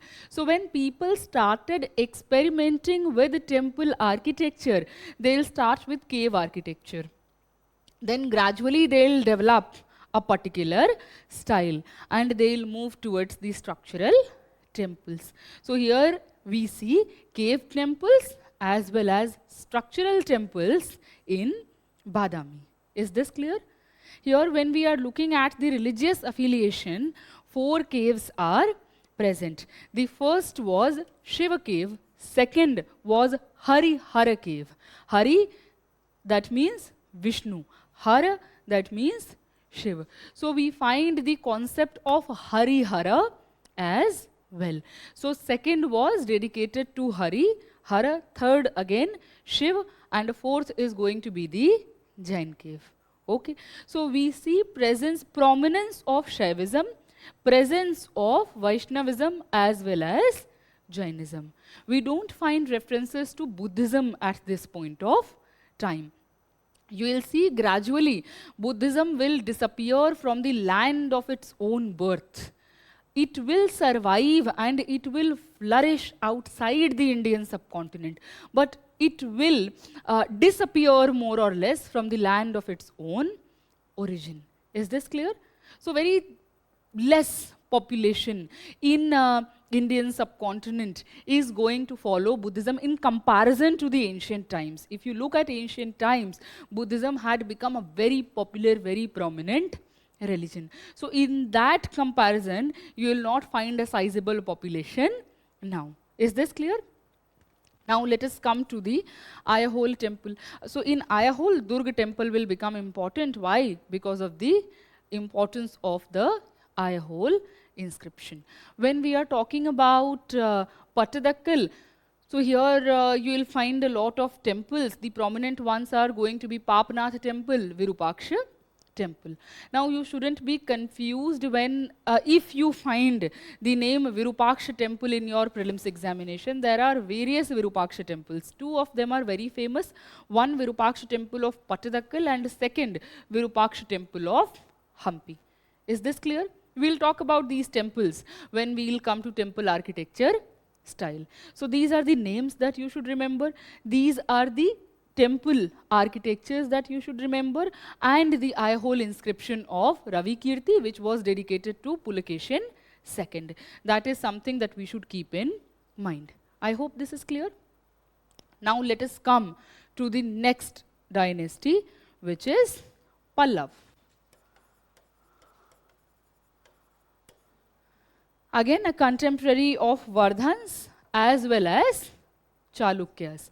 When we look at Pallavas, earlier questions on Pallav period, you will not find in mains, but this year one question was asked on the cultural contribution of Pallavas. Okay, in prelims again we need to keep that in mind. Important places, important architecture, important literature. That is something that we need to keep in mind. I hope this is clear. The plan is clear.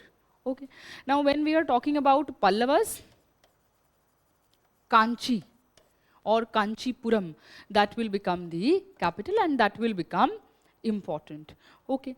When we are talking about Pallavas, see, whenever there are various capitals, we don't need to mug them up. Why? Because there have been various dynasties where you will find multiple political centers. So there we don't have to bother ourselves with that information. Jahan ek hi hai throughout the dynasty. That is one dynasty where we should remember the name. Is this clear? So Kanchi will be one important center, and after that Mamallapuram or Mahabalipuram, as we know it today, that will become another important center. When we are talking about rulers here, two important rulers are present in cultural context, Mahendra Varman and Narasimha Varman first. Okay. When we are talking about Mahendra Varman was defeated and killed by Pulakeshin II. And Narasimha Varman first is defeating and killing Pulakeshin II. Okay. So this is the political rivalry which existed. Pulakeshin defeating and killing Mahendra Varman. His successor Narasimha Varman will defeat and kill Pulakeshin II. Okay. Is this clear? So this is what happened. Now when we are talking about these rulers, what are going to be their cultural contributions? So here you will find a particular text, Matta Vilas Prahasan that is attributed to Mahendra Varman. He is also called Chitrakar Puli. Chitrakar Puli, that means painter, one who painted really well. Chaitya Kari, one who built a lot of temples. So if you look at the terms here, you will find an assimilative tendency as well. He is building temples, and the term that is being used is Chaitya Kari. Chaitya is a term which is used in Buddhism, and he is being called Chaitya Kari. Is this clear? He is also called Vichitra Chitta. कोई ऐसा इंसान जिसका चित्त विचित्र है. So he is of a curious mind. So this is also an epithet that has been used for him. Okay, so these three epithets have been used for him: Chitrakar Puli, then Chaitya Kari, and Vichitra Chitta. Is this clear? So remember these terminologies. Now when we come to Narasimha Varman, he established the city of Mamallapuram. After defeating Pulikeshin II, he took the title of Vatapi Konda, जो वातापी के लिए बहुत खतरनाक हुआ, destroyer of Vatapis. So he is taking that title, he is coming back, and he is building the city of Mamallapuram. So he was a great Mamalla, he was a great wrestler. That is why the city was known as Mamallapuram, or as the Sanskrit terminology, Mahabalipuram. Is this clear? So this is something that we should keep in mind.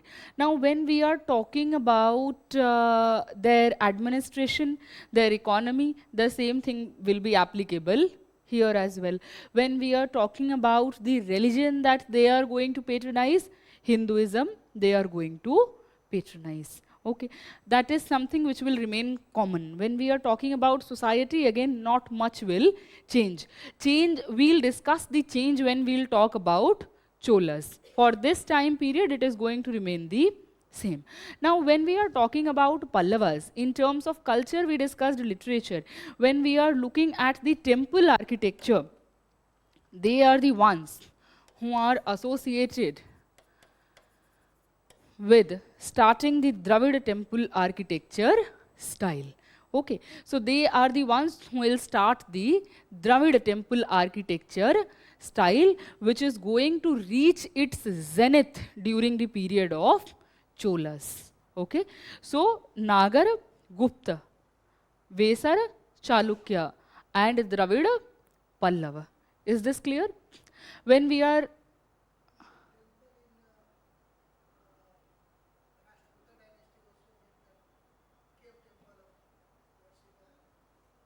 पहले राष्ट्रकूट पे आते हैं ना?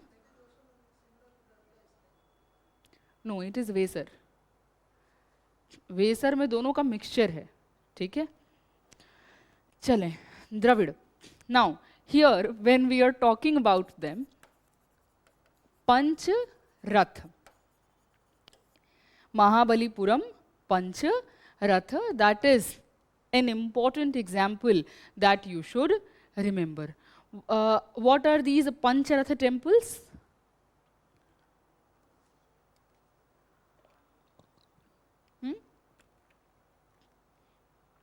सही बोल रहे हैं, बताइए. See, these temples have been built by these rulers. They will be named eventually by people on the names of Pandavas. And this is a tradition which you will see. This tells us about the importance of epic tradition, Sanskrit epic tradition. We should be precise about that, because in Tamil also there are epics. So if you look at, let's say, Bhimbetka. तो भीमबेटका क्या है? भीम की बैठक. उसके नाम पे उसका नाम भीमबेटका हो गया. पांडव खोली, जहां पांडवों ने जाकर के, जहां पे वो लोग रहे. So if you look at the idea of sacred geography, there are various places which have been named after the characters of Sanskrit epic tradition. Okay, so from that the naming comes, and you will find these kind of things being prevalent even now. Once I remember I was traveling to Vaishali. So there I wanted to see the Ashokan pillar.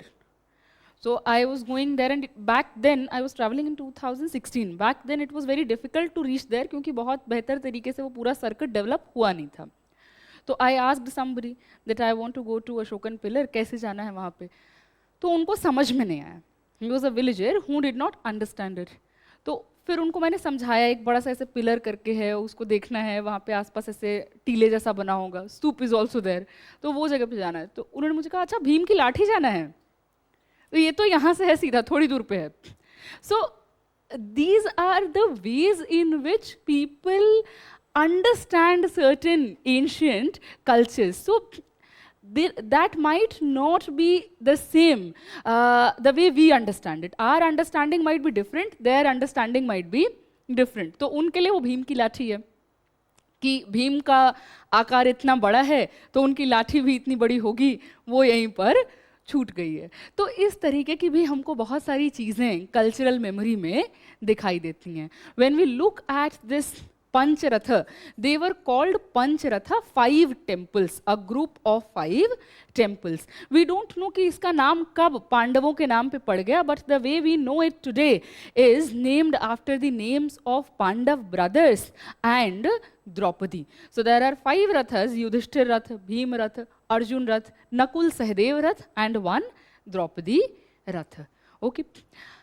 What becomes important about Pancharatha for us is that on the walls of these temples we find the portraits of Mahendra Varman as well as Narsingha Varman.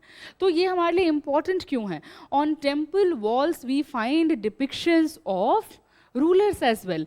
We find depictions of various deities. Along with them we find depictions of rulers as well. Is this clear? So that is another thing that you can remember. In Mahabalipuram, you also find the Great Penance Wall. When we look at the Great Penance Wall, it is a very beautiful example of the fusion of literary traditions in architecture. Why? Have you heard of Great Penance Wall? वो देखा है जिसमें ऐसे करके ऐसे बड़ा सा relief wall है, यहाँ बीच में से ऐसे खाली है और यहाँ पे हाथी बनाया हुआ है बड़ा सा. एनसीईआरटी में भी है.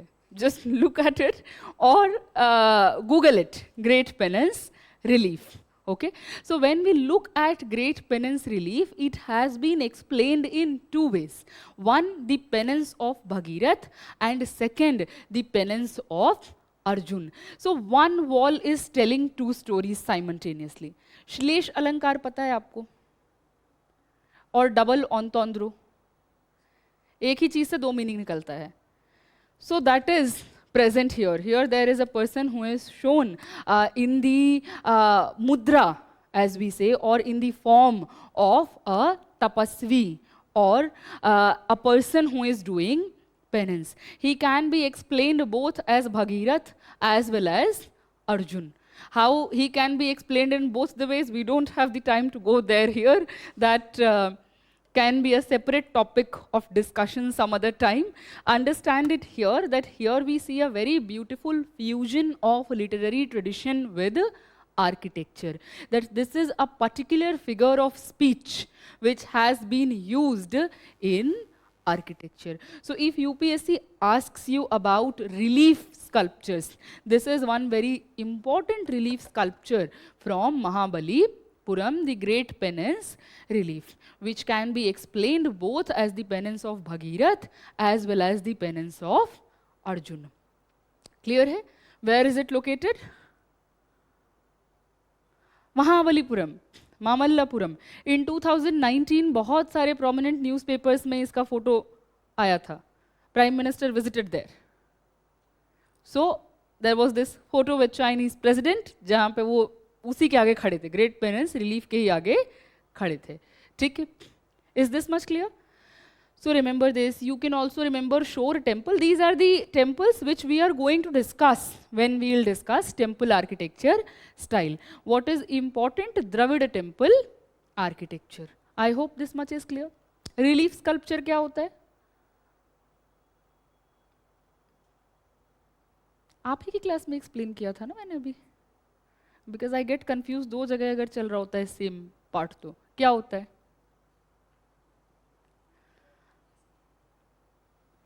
सी व्हेन वी से रिलीफ स्कल्पचर, अगर ये दीवार है और इस दीवार में से ये ऐसे मूर्ति कार्व कर दिया, दिस विल बी अ, हाँ, the base will be this wall, that is going to be a relief sculpture.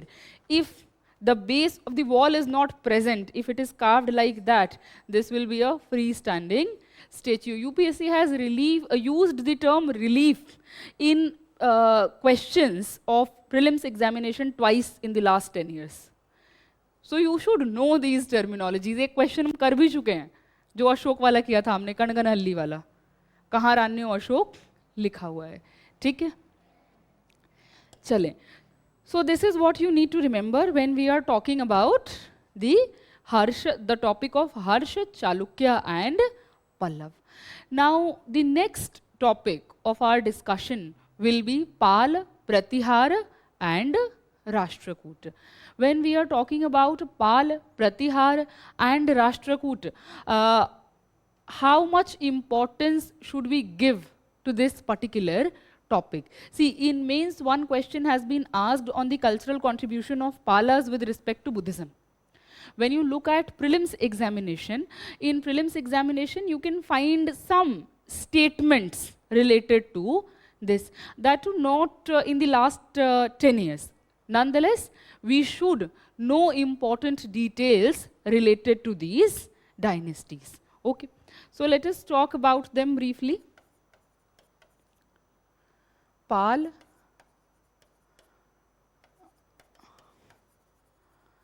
Pratihar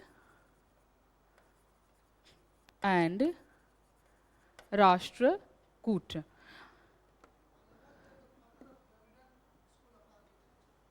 Yes, they are developing it. Chalukya, हाँ, और नागर का गुप्त, ठीक है? चलें, यहाँ पे आते हैं, क्या बात कर रहे हैं? These three are fighting amongst each other. Why are they fighting amongst each other? To control the area of Kannauj. Kannauj has become important. So what we need to remember from our examination perspective, that these three dynasties are fighting with each other. In the end, what is happening, that Pratiharas are going to take control of Kannauj finally. Was it a very successful thing to be celebrated by them? They became very weak in the course of a fight which was dragged for more than 200 years. So even after they took the control of Kannauj, they did not remain powerful enough to tackle the invasions of various individuals which had started taking place. Okay, so when we are talking about war, war eventually weakens everyone, no matter who is emerging powerful. Is this clear? So this is something that we need to keep in mind to understand the political milieu. We don't need to mug it up कि कौन किसको हरा रहा है, कौन किसको मार रहा है. What we need to remember here, important details related to cultural aspect. Is this clear? So one by one we are going to talk about this. Here, in 7th century, another development had happened in Arabia, is the rise of Islam. And when rise of Islam happened, Islam is going to spread both as a political as well as religious philosophy. So people pertaining to Islamic religion, they are also going to be present 7th century onwards. In which capacity? First in the capacity of traders and philosophers, and then in the capacity of rulers. Okay, so you will find a lot of traders coming from Arab as well. And this is a time when we will also start talking about Arab travelers. Is this clear? So this is one thing which we should keep in mind. Now let us talk about the Palas. What do you remember about Palas? Do you remember anything important? Huh. Nalanda University?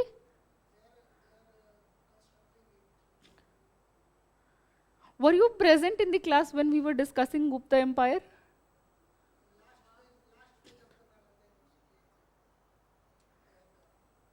No, they are constructing Vikramshila University. Nalanda University was already constructed by Gupta rulers. In today's class only we have covered it. Okay. Who is constructing it? People will give donations. Okay? Yes. So, has Harsh constructed it or has Harsh given donation?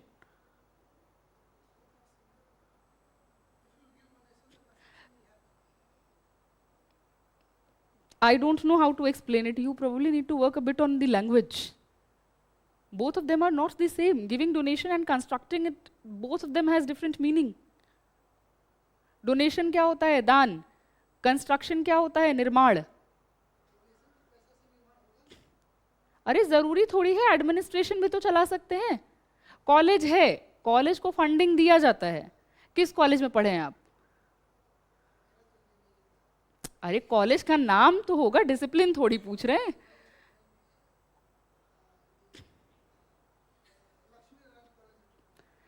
ठीक है, Lakshmi Narayan college of technology.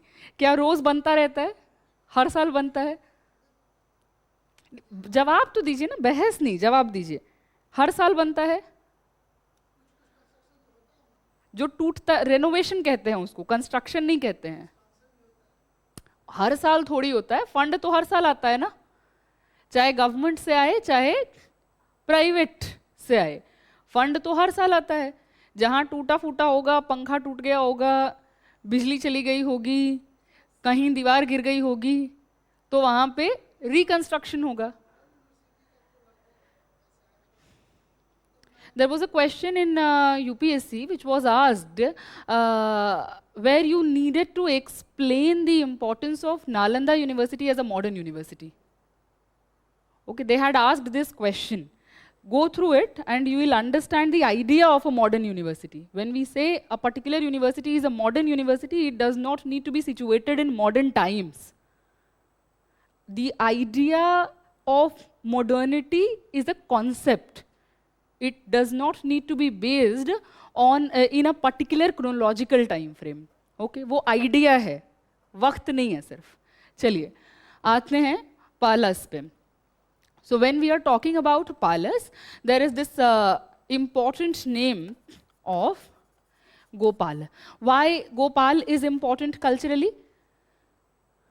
He is establishing Odantapuri Mahavihar. That is why Gopal becomes important. If you don't know about it, please keep writing it down simultaneously. So Gopal is somebody who constructed Odantapuri Mahavihar. The next important person which we should remember is of Dharampal. Why Dharampal is important? He is constructing Vikramshila University. Okay. He is also giving a grant of 200 villages to Nalanda University for its functioning. Okay. So that is another thing that we need to remember, that grants being given by these rulers for the functioning of universities. He is someone who also established Somapura Mahavihar. So they are establishing universities, they are establishing Mahaviharas. That is another thing which we should keep in mind. Okay, what else are they doing? This is something which is important when it comes to their patronage to Buddhism, their patronage to educational institutions. What?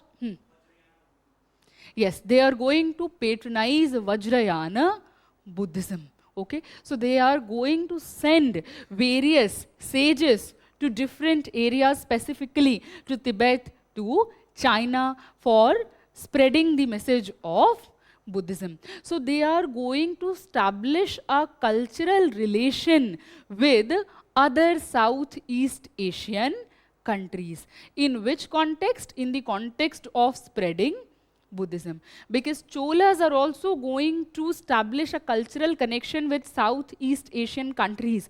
They are going to do so to spread Hinduism. When Palas are doing it, they are doing it to spread Buddhism. Is this clear?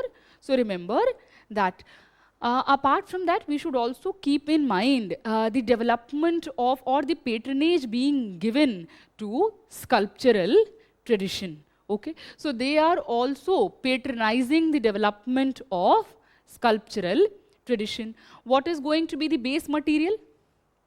What kind of sculptures will be made? Stone and bronze. Okay, that is going to be present here as well. So stone statues of Buddha or Bodhisattva, bronze statues of Buddha and Bodhisattva. That is what they are going to patronize. So you can see that they have contributed immensely in the growth of Buddhism. Is this clear? When we are talking about the Mahaviharas, they are also patronizing a painting tradition there. Okay, what kind of painting tradition?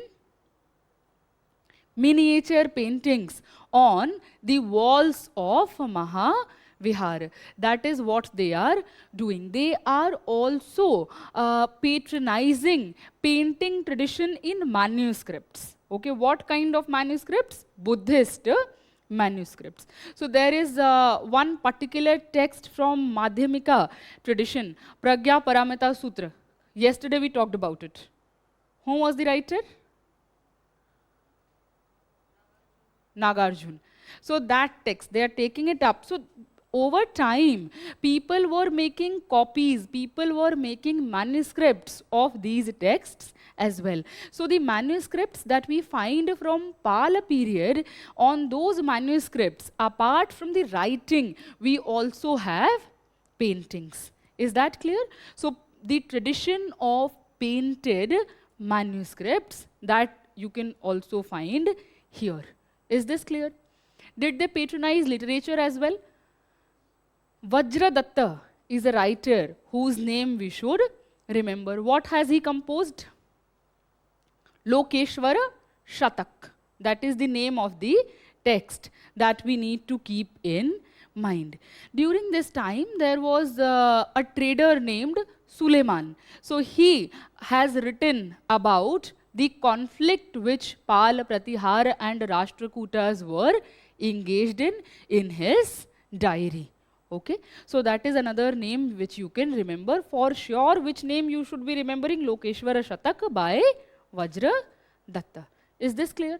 So if we keep this information in mind, we can come to a conclusion that Palas were patronizing Buddhism at large scale, be it in literary sense, be it in the context of making sculptures or architecture or paintings. In all these arenas, they have given patronage for the development of Buddhism.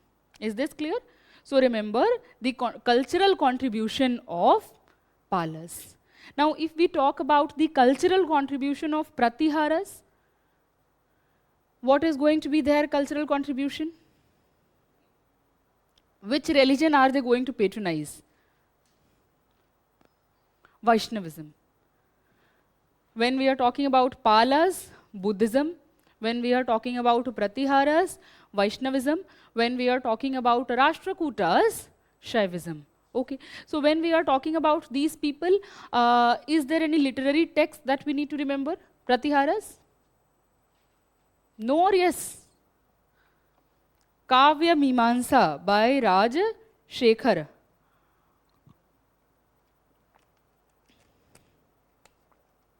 Kavya Mimamsa by Raj Shekhar. Which is the temple complex that they are patronizing? Batesar Temple Complex. Write it down, Batesar Temple Complex. The story of Batesar temple complex is also very interesting. When we are talking about Batesar temple complex, there was huge forestation around this temple complex. So what happened eventually, बहुत सारे डाकू रहने लग गए वहाँ पे. तो वहाँ पे चंबल के डाकू सुने हैं ना? तो वही एरिया मध्य प्रदेश की हम यहाँ बात कर रहे हैं. तो बहुत सारे ऐसे डकैत, there were a lot of dacoits who started living there. So nobody was able to go inside that premises. Why? Because they were living in that area and they also protected the area for a very long period of time in cultural sense. Okay, so eventually ASI से जुड़े हुए एक archaeologist रहे हैं बहुत respected, A.K. Mohammed. So he was the one who tried to have a negotiation with those dacoits that let us enter the area, we are not going to get you arrested, we are from ASI and we want to preserve these temples because they are culturally very important to us. And that is how we were able to go to that area of Batesar temple complex and preserve whatever was left there.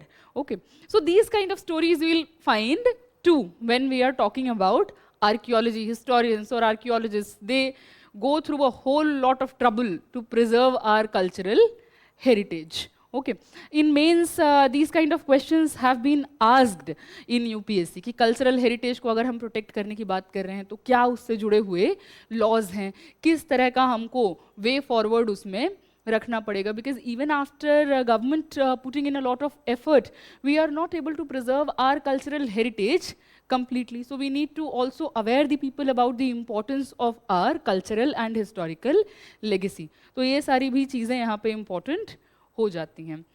चलिए, let us come back to our topic of discussion when we are talking about Pratiharas.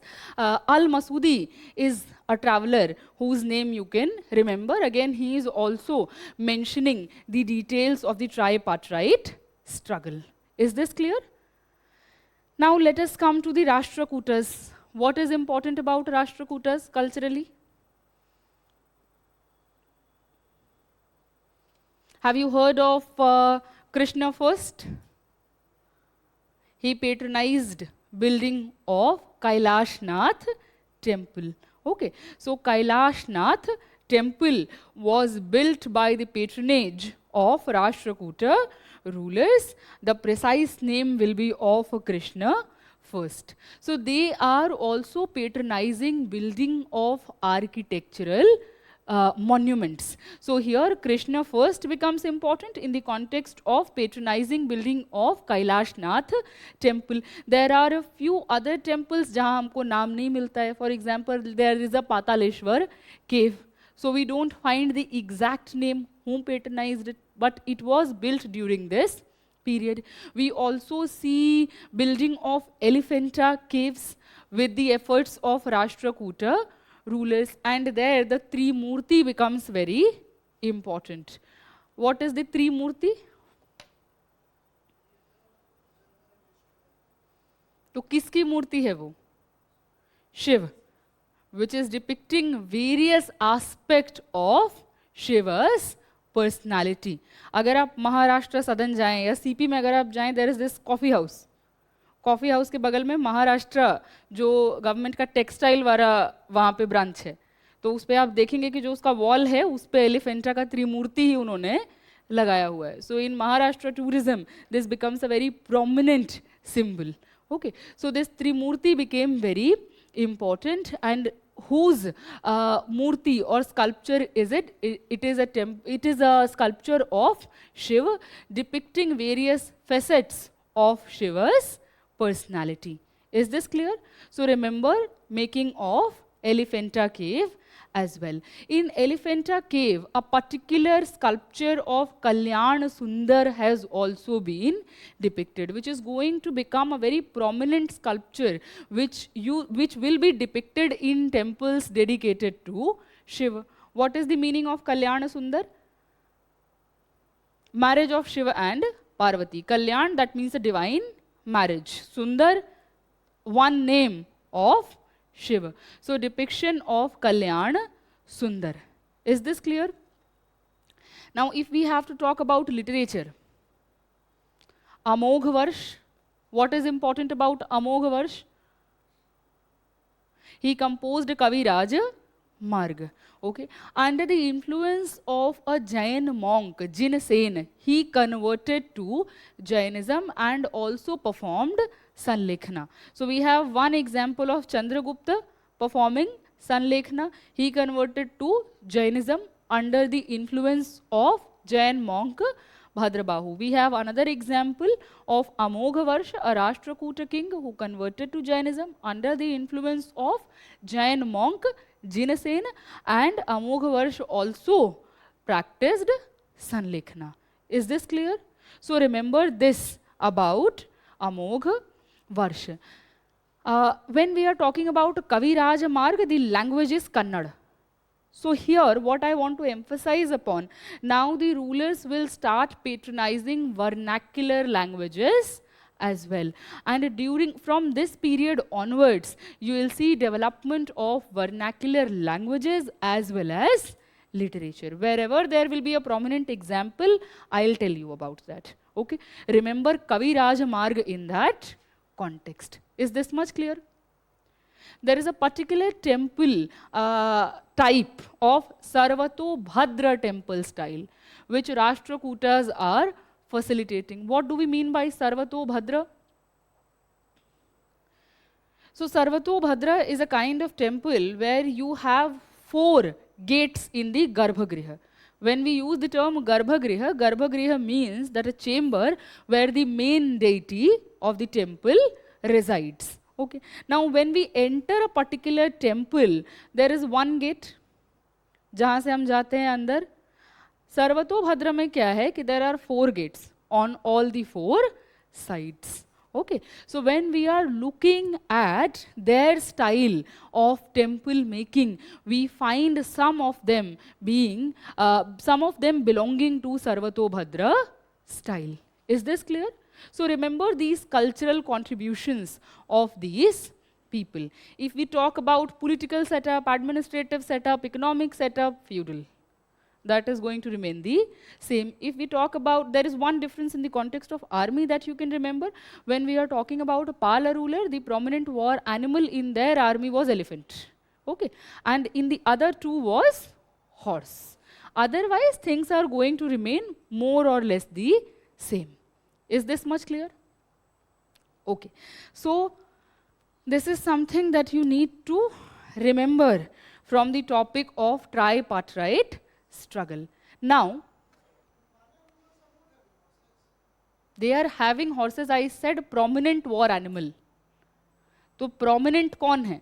Army में पैदल वाले भी सैनिक हैं, घुड़सवार भी हैं, हाथी वाले भी हैं. ठीक है? prominent कौन होंगे ज़्यादा? पाल में हाथी. ठीक है? जब हम बात कर रहे हैं प्रतिहार और राष्ट्रकूट की, तो प्रोमिनेंट कौन हो जाएंगे? हॉर्स वाले. ठीक है? चले. Now let us understand one particular idea, then we can stop for today. We have some time now? We have 5-6 minutes. Okay? So I'll explain you one idea and then we'll stop the class for today. Have you heard about temple-centered urbanization? What do we mean by temple-centered urbanization? Kind of a temple city. Can you elaborate upon it?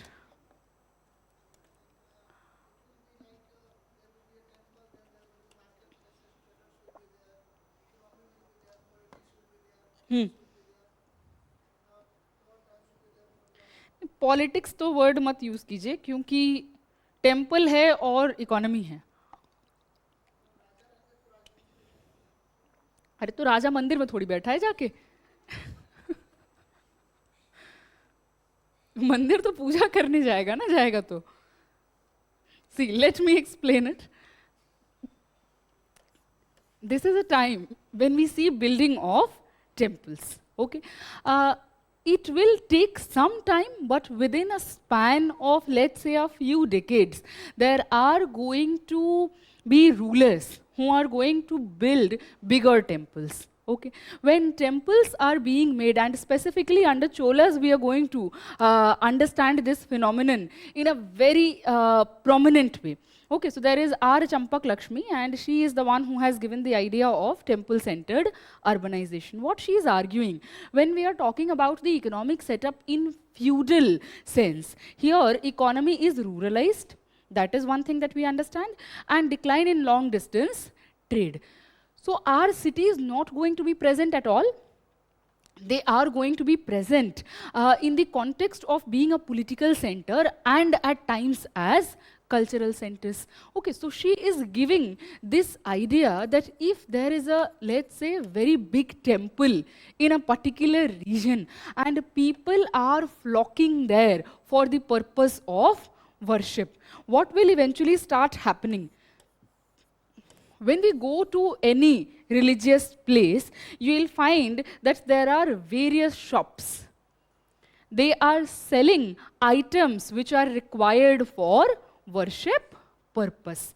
Okay, take modern days example to make it more understandable for you. If you, let's say, if you go to a particular temple, let's say if you go to Haridwar. So if you go to Har Ki Pauri, it is different from other areas of Haridwar. If you go to Banaras, if you go to Godalia, so Godalia Chowk is different from other regions of Banaras. If you go to Ajmer, if you go to the Dargah, that area is different from the other regions of Ajmer. What is different there? And why things are a bit different there? Because we'll find presence of various shops catering to the worship need. Okay, so various shops will gradually start coming up. These shopkeepers are not going to do long distance travel. They'll start settling down in nearby areas. And for them, things of daily needs will be required. So for that, various shops will start coming up. If devotees are traveling to this area from a far off region, eventually they'll need places, lodges, sarais to stay in. So these kind of settlements will start coming up. They'll need food, cooked food to eat. So those kind of settlements will start coming up. Okay. With this, let's say if there is a particular person who has come और उसने दुआ मांगी कि मेरी दुआ कबूल हो गई तो मैं इतने सारे ये मान ले कि 1000 दिए भगवान के नाम पे जलाऊंगा. अब रोज तो आएंगे नहीं दिया जलाने. What will they do? They'll contact somebody. They'll give them a donation of, let's say, a few cows. और क्या बोलेंगे कि इसके दूध से जो घी आएगा उसको मंदिर में दे देना. They'll contact a potter.